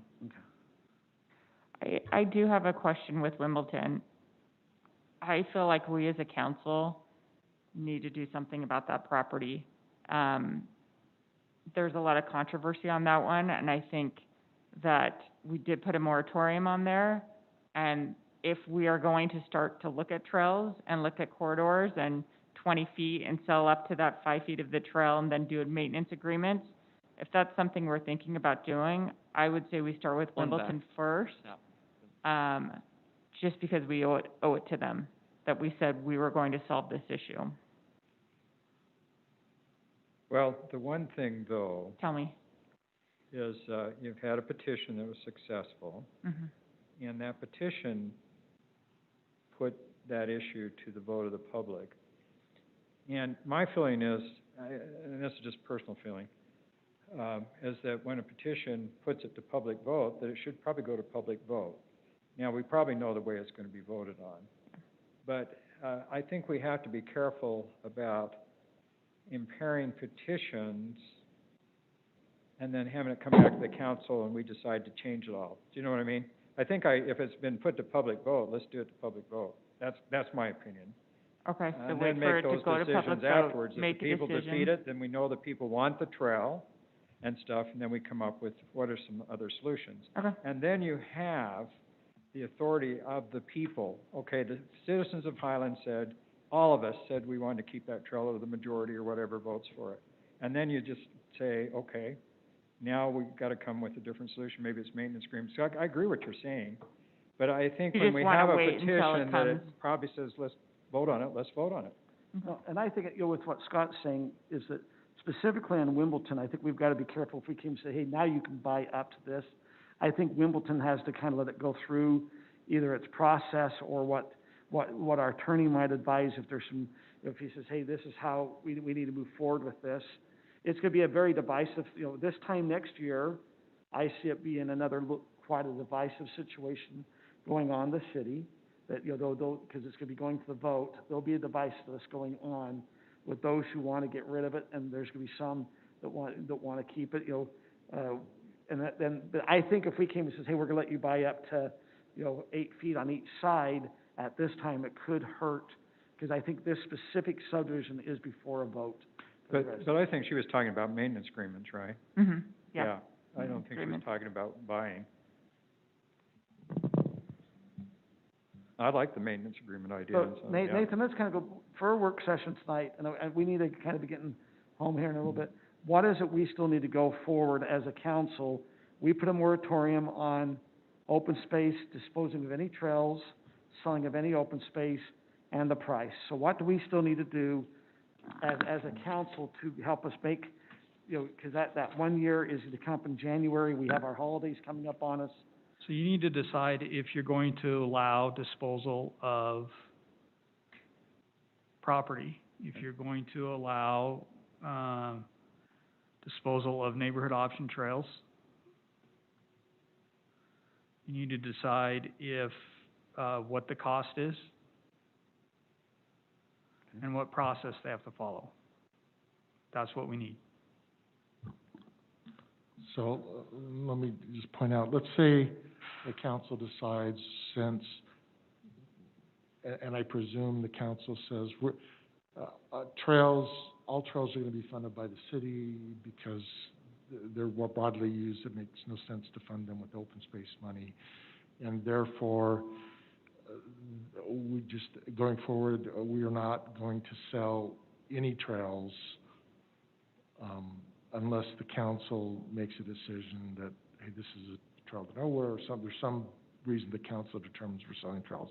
And I'm just presupposing it.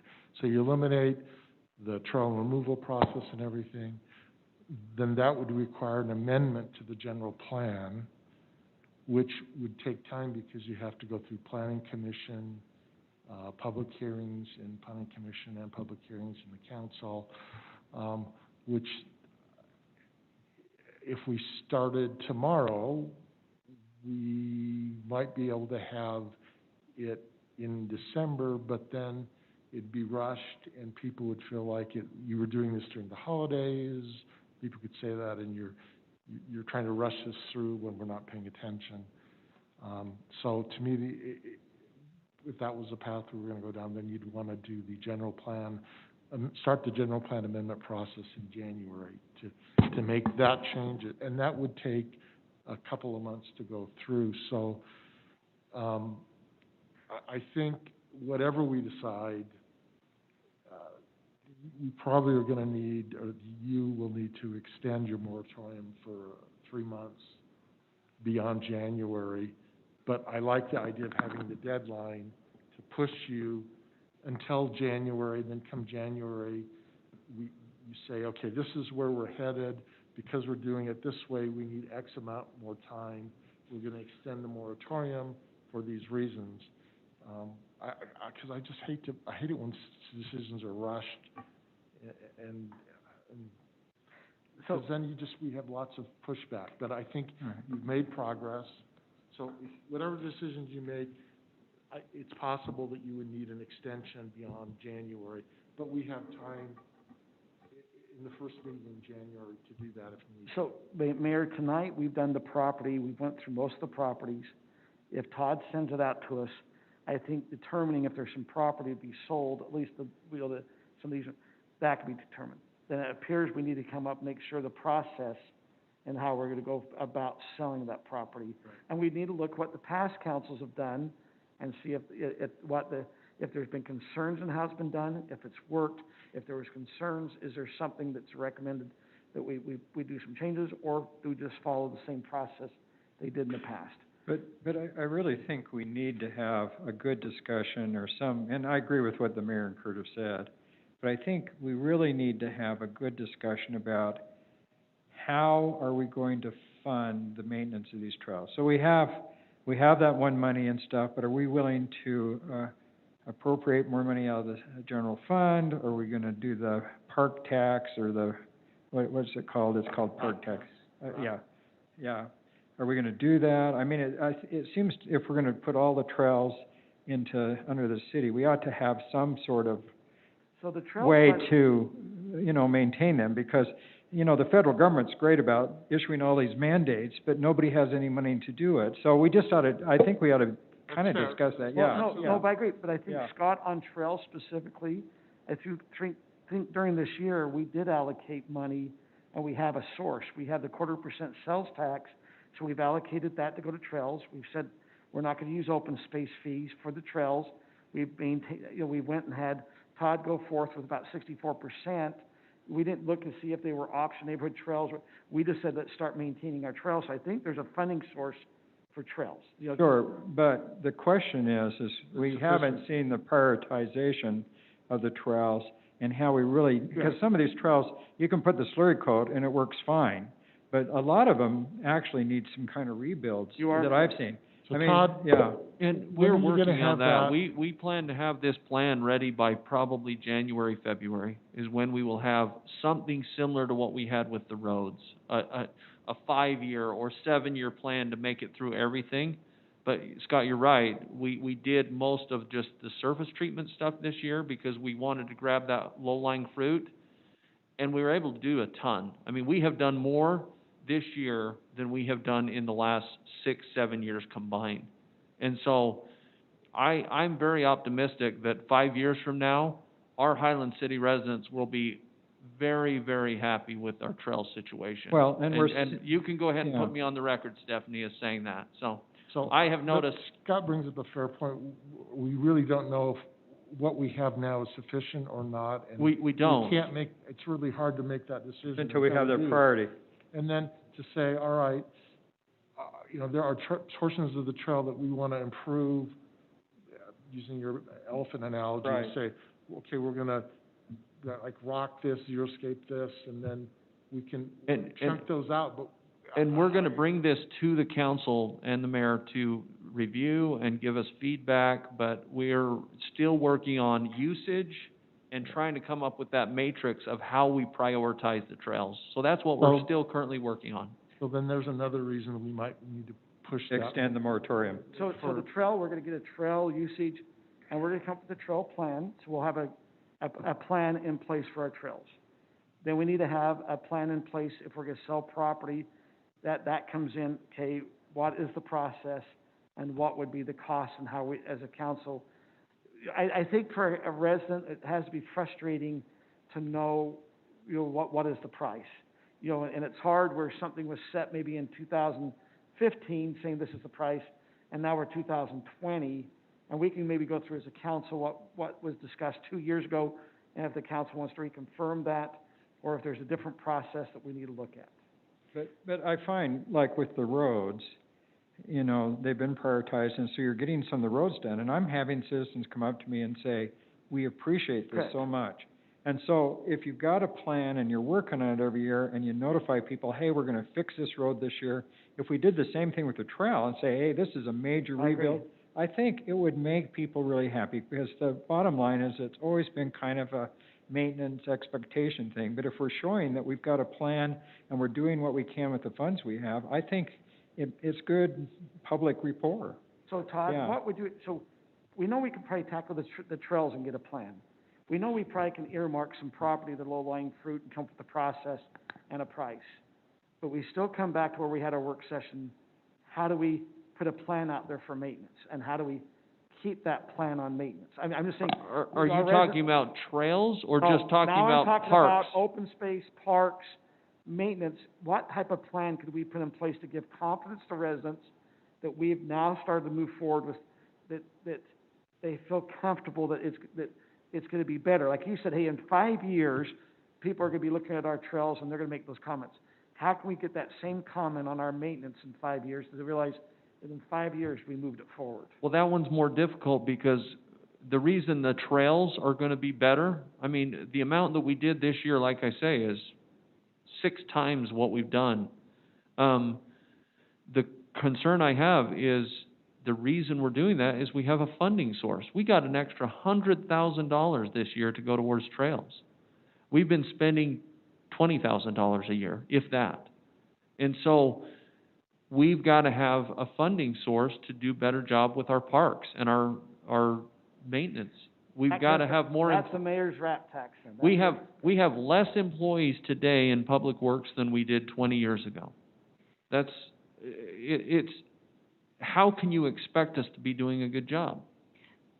So can we somehow write down like a very clear plan of how we're gonna answer the 4 questions that Nathan just asked with a timeline so that we're accountable, and how we're gonna figure those things out, and then also how we're gonna get you a clear list of what we expect to be done so that we can figure out the funding issue?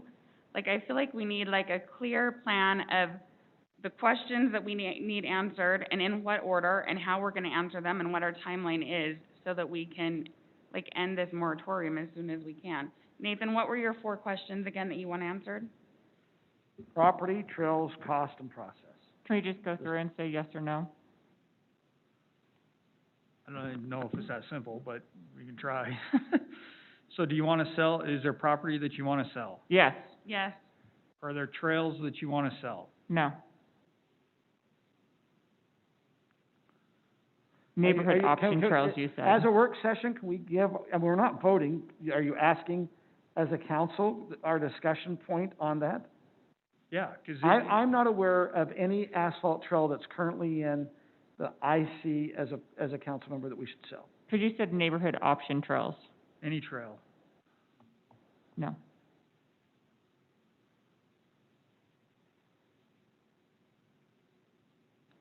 Okay, price and process. Okay, so that's what, Tim, what do you say? Oh, I'd like to keep all the trails, but I'd like to make sure we have a way to maintain them, because that's always been the sore spot, and that's always been the issue with me.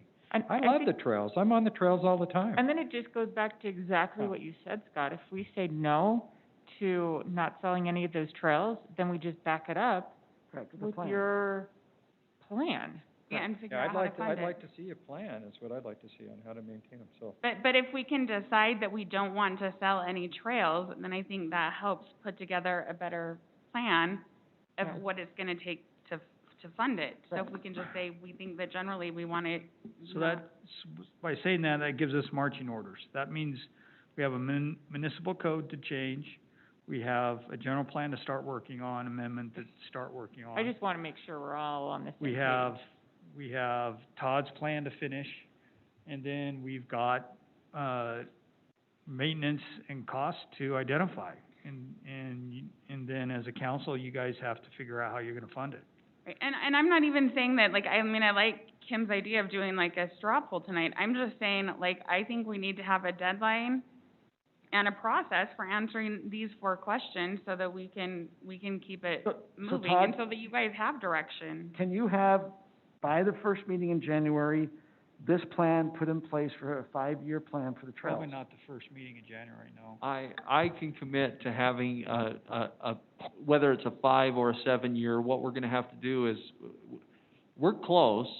It's just what we have left is pretty time consuming as we're going through each section of trail, determining the PCI value, the pavement condition, and then we're assigning a treatment to it, and then cost estimates to that. I mean, if you remember the road plan, how much time and effort went into that, and that was a consultant, and we spent $100,000 on that. We're trying to do that with me and Mike. And so, if you want it by the 1st of January, I've got to hire a consultant. There's no way, but I can commit to have it done by February. The first meeting in February? But isn't it helpful to you to know if we know that we want to keep all the trails so that you're not spending time Oh, yeah. on that? Yeah. I mean, right now, we're already doing every trail in Highland with our plan. So, We're looking at usage, we're looking at the pavement condition index, and then we're also looking at cost. And then we throw all of that into a spreadsheet that calculates a priority. And then what we have to do is we have to go down through the cost of each one and determine, okay, what's our cutoff point? What can we do? That's year 1, then year 2, then year 3. And so there's a lot of time and effort we still need to put in.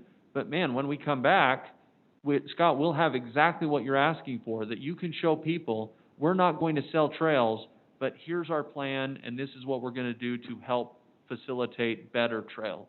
so let's clarify definitions. Yeah. So are we talking about all currently developed asphalted trails that, yes, we want to keep? No more optional trails if they're asphalted. But this city is crisscrossed by potential trail corridors. So are we going to say we want to keep every one of those? Because we've actually sold bits and pieces of some of those. So I guess I'd just like to, you know, Yeah, there right are now, places where there was a design trail that was never developed. Are we going to say we're going to keep all of those too? so Scott, what I'm saying is our maintenance plan is strictly that, maintenance. What is existing and what are we going to Okay, keep? so you're saying We're not if throwing it's an any, actual trail or if it's asphalted? Well, if it's a gravel trail, well, it's heavily we used. don't have very many of those in the city. I mean, I can only think of a few gravel trails maybe, and we will continue to maintain those as gravel. But Kim just talked about a gravel trail that Well, used to that, yeah, access. and that's one that I'm thinking of, but I can't think of too many others Okay. that would be in our maintenance plan. And in fact, we probably will look at asphalting that in the future. It's well used, and I think we'll asphalt that as part of our plan and put it in the plan. So how are there's you going some- to make that definition? I'm just curious because Yeah. there are some trail corridors up around Beacon Hills and certainly in, North, why can't I remember the name? Viewpoint. I want to call it North Point for some reason. But certainly all the way around that neighborhood. Yeah, Viewpoint's all asphalt trails, Uh-huh. so, But- there are a few places Around in the the, rim is too? What? It's all asphalt. It's all asphalt? Coming back, Scott, I think this is a really good discussion even tonight, is first, you're gonna do your priority on something that's already asphalt that we're maintaining. I do think there is probably some wisdom in looking at some of those trail corridors. You know, we brought up, hey, this would maybe be a good one to finish. You know, we've talked about, I knew of 2 trails, both up in the, one was in, Dry Creek area, where there's one that we have an easement issue. And we talked about Chambray Fields. And Yeah. the one that and has finishing behind that the one. power substation. Yeah. I mean, I think as a council, we're gonna say, okay, we're gonna discuss that. Now, how do we find funds to ever do that? And is there certain trails we wanna get in? So you could have maybe subcategories, all asphalt trails, Correct. highly desirable potential trails, or a gravel trail already. I'm just, you know, there's a lot of I'm trail not, I'm not corridors. sure that needs to Yeah. be part of his plan. It's probably an augment to the plan, because we're gonna have to come up with funding. Can I Yeah. jump in? So the moratorium is about selling Okay, existing stuff. okay. We have a trail master plan already. If we want to get into trail connections and what we want to build, No, that's something in the future, way down. that's a different topic Correct. and a different issue. We can't, going back to the analogy, we can't address everything right now. No. So we need Scott to, brought up a good point, but I think we need to focus on what the moratorium was on existing trails. Do we wanna sell any? Well, but my question is existing trails, Is is that just asphalt trails? Yeah, Or this is is it, to or is address, it gravel trails that you're gonna wanna keep? I just was curious. this is what you're defining specifically as to trails. address the moratorium. Mhm. And, you know, if somebody comes in and says, hey, we have this trail corridor here, are you interested in selling that? We'll say, hey, it's on the master plan, and we have a specific process to amend general plans and things like that, and we go through the process, and that was something that they can request, through a specific process that would go through planning commission and public hearings and all that kind of stuff, that, you know, they could come to the council, but, I don't think that we can tackle, No. connections and future plans and all that between now and, I don't think that's what we were just That's not what I'm asking, I'm just saying, is there, you know, a few potential, I just wanna know what you're defining as the trails No, in your priorities. we're trying to hit the Yeah. existing asphalt, Trails, improved, whatever you wanna call improved, trails. developed. So Todd, you mentioned that you felt that it would be workable to be by February, the first meeting in February. 90 days. I mean, if we wonder how close this is, it's 90 days. That, and then Corona will be done. So, what else, Nathan and Todd, what other information do you need from us so that we can work towards ending the So the ne- moratorium? What So can the we next do for thing you? the council needs to decide is what property And is we got the available list for tonight, so purchase, we can send that out. And we have a plan for working on that. okay? Then you need to decide what process they need to go through, Rock, paper, scissors. okay? So, To purchase it, is that what you're saying? now, right now, there's a They code that's out, there's already been That's correct. there's a code that, so we need to, maybe you could send that out to us as a council so we could review that and say, is this still what we want to do, or is there a change in the code that we would Right. like to do? I mean, that's really what we're saying. If nothing else happens, as is stays. Right, so as it stays, so we can proceed with the code as is. That's not A1 priority per se, to allow it. Then the last thing you need to do is decide on the purchase price. Don't we already have that decided? So let me We have to bring. do an executive Good. session on it. Okay, is there a concern from the staff we came up with 2 years ago? You tell me I- if there's, did it work going forward, and did it help with ambiguity of what the price should be? I believe that there's ambiguity amongst the council of what the cost is.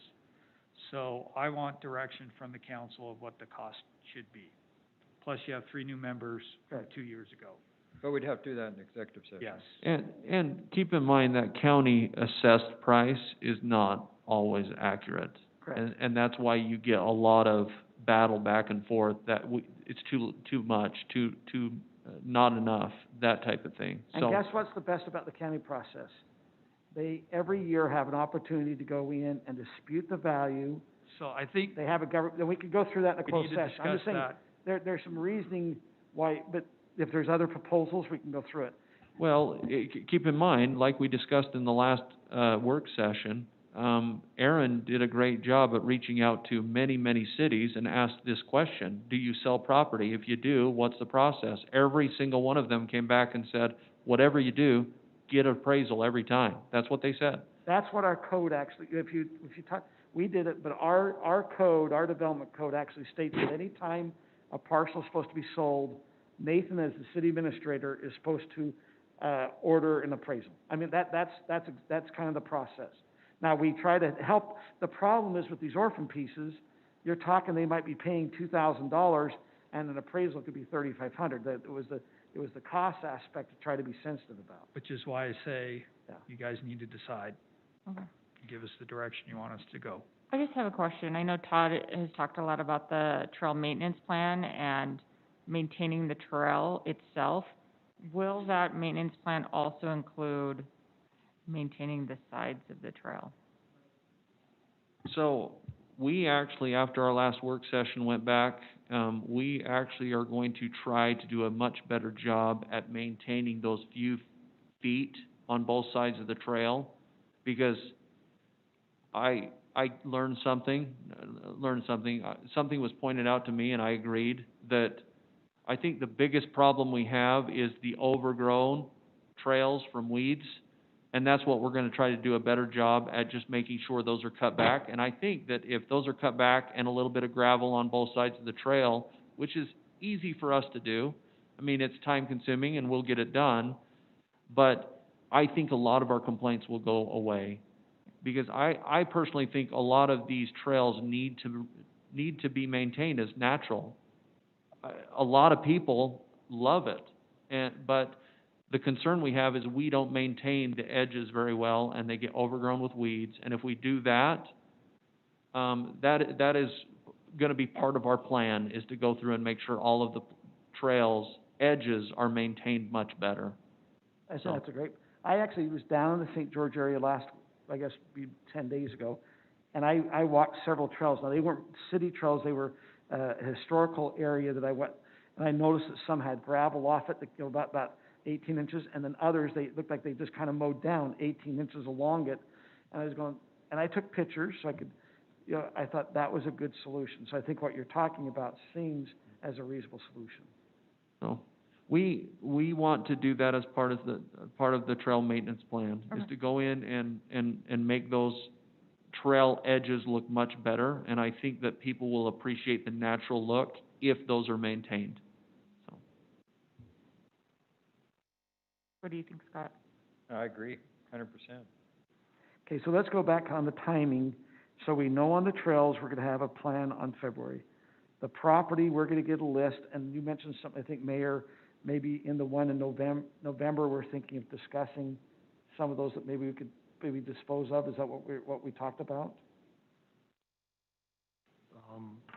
You should have it done by then, and you can then, staff can compile the report that says, okay, here's where you agree, disagree, and then you can make a decision.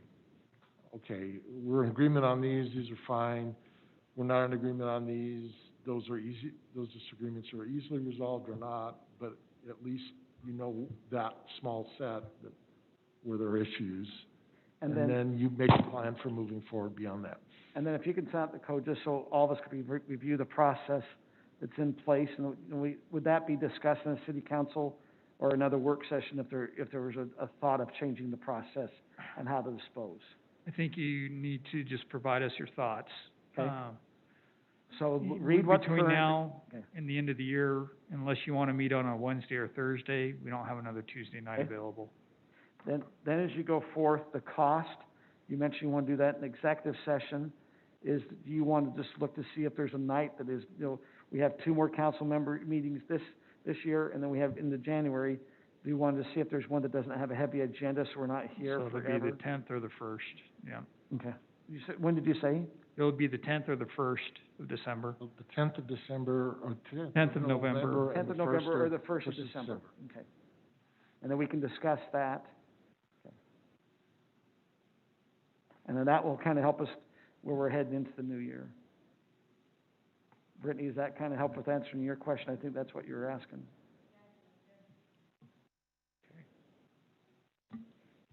Anything else? Oh. What's the plan, we're supposed to be where, when? Okay, Aaron? I got an email from Quinn. It's on Friday, I can tell you Yes. that. 4? So we have our trick or treat street on Friday. I think it's 6.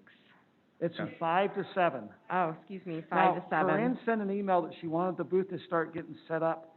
We could start setting up at 3. She wants it totally set up by 4:45 PM. She's doing a Candyland theme. So the people are gonna have like a Candyland that they move, and it sounds like Oh, okay, the game Candy. yeah, like the Candyland game. I'm sorry, like a game Candyland.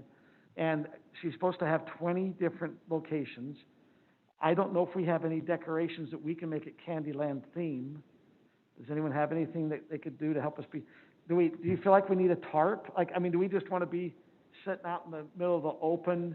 Or do we want to have like a canopy that we are standing underneath to kind of be more of a booth thing, or? It's supposed to be good weather, Yeah. yeah. It's supposed to be about 60 degrees. If it's okay with the council, I did build a candy chute, which means we can kind of social distance and load the candy, and it will slide down. I did have an issue where the Reese's and the Twix every now and then got stuck. So I do have an air hose. I did practice with an air hose, and I actually test my, so this is the thought. You guys tell me if you're okay with this. I have the chute, it's 10 feet long. I've already built it. It is, if the candy gets stuck, we'll blow in the fog machine. I have a fog machine. We'll blow it with fog in it, and then we'll take the air compressor, and it will blow out the candy with the fog. Does that sound okay? Yes. We'll be a little busy with that, but we really can't go and interact with the kids really close up. Just kind of remind me exactly which street we're doing. It's by the city building here. It's they're doing it back here in the splash pad. We're doing right? it in the park because we're controlling people entering and exiting essentially. Okay, so it's through the splash pad. Exactly. Okay. And costumes are whatever we choose or not choose. Hey, there's lots of, Candyland characters. You guys could come up with some really cool stuff. The licorice guy. Yeah. Now, I did buy candy for 300 individuals, but she said there might be 350. So we can kind of, I'll try to show you. I'm just, You did this from personal funds? yeah. If we're running low, we could just run over to Macy's, right? The Snow Queen. Brittany.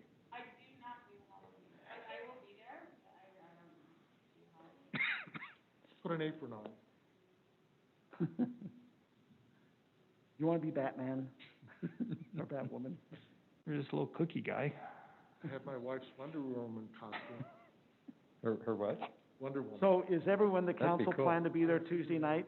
Yeah, so what time should we come at? What time? I'll probably be at least showing up here by 3:30 just to make sure we have an hour to get it all put Yeah. together and hook up. With my schedule, I probably won't get here till 5. So you'll be here at 5? I'm gonna come dressed as a doctor. What about you, Tim? Are you I'm gonna be bring able to make nasal swabs. it? You could do nasal, hey. I could hey, do COVID A testing lot of while people we're, might like COVID testing. Yeah, that's- What about you, Tim? Are you gonna be able to make it Friday? just say before you get any Would candy. you be able to we're gonna- make Friday between 5 and 7? This giant swab. We're doing for the Halloween walk, the candy walk, are you gonna be able to be here on Friday night? Okay.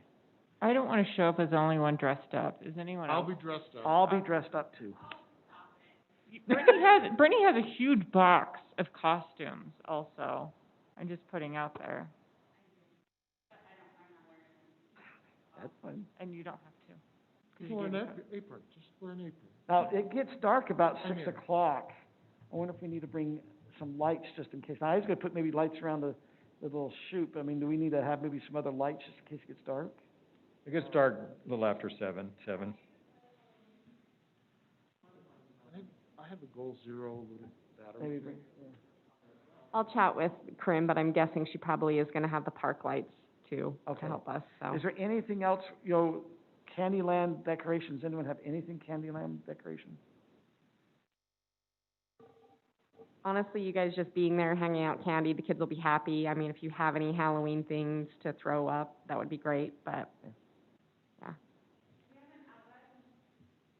Yes, I emailed Corinne to ask. Yes. Done. You don't do Halloween, but you have all these costumes and giant Frankensteins.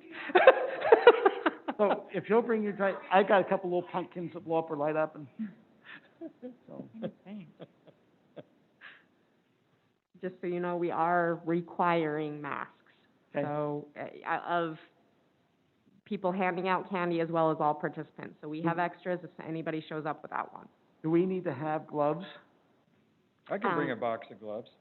That would be great. I'm sure Corinne has some, but that would be great. I think that's one of our other requirements is people handing out candy need gloves. So, She is shy, Corinne, when she emailed me, is shy some businesses. She wanted 20 stations. She said the ones that she felt like she might have to have the youth council do 4 or 5 stations just because they are a little shy on some of the businesses that we support did them. get a few very generous sponsors who just gave us cash or, gave us a check kind of a thing, which is great, but yeah, we, Yeah. Didn't I'll bring a have a box glove. of gloves if you need extra gloves. I'm happy to do that. They'd be new ones. What? A big dice roll? Candyland. Oh, you know what we could do is if you have the big dice, does anyone have the big dice? They could roll it and that's the candy they get. So I've got some Sour Patch stuff, Reese's and Twix. And if you feel like we need something else. I happen to have big dice, Do you? yeah. Would that be fun, that the kids roll the dice and that's the candy they get? I don't know. I know. But then kids are all touching the same thing. They're all touching the dice, that's true. They can Tim, what kick are you it. gonna dress up like?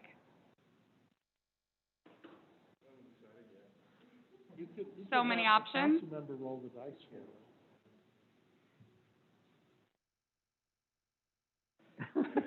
Okay. You hate it, you get candy.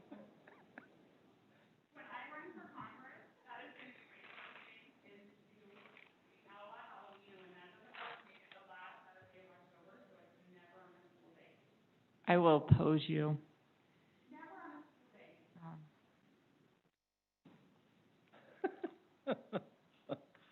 Okay. That's where I get my candy supply. I think we, it's time. Are we set? Anything else needs to be discussed? A motion to adjourn would be really appropriate. So moved. So seconded. In favor? Aye. Opposed? Hearing none? Adjourned.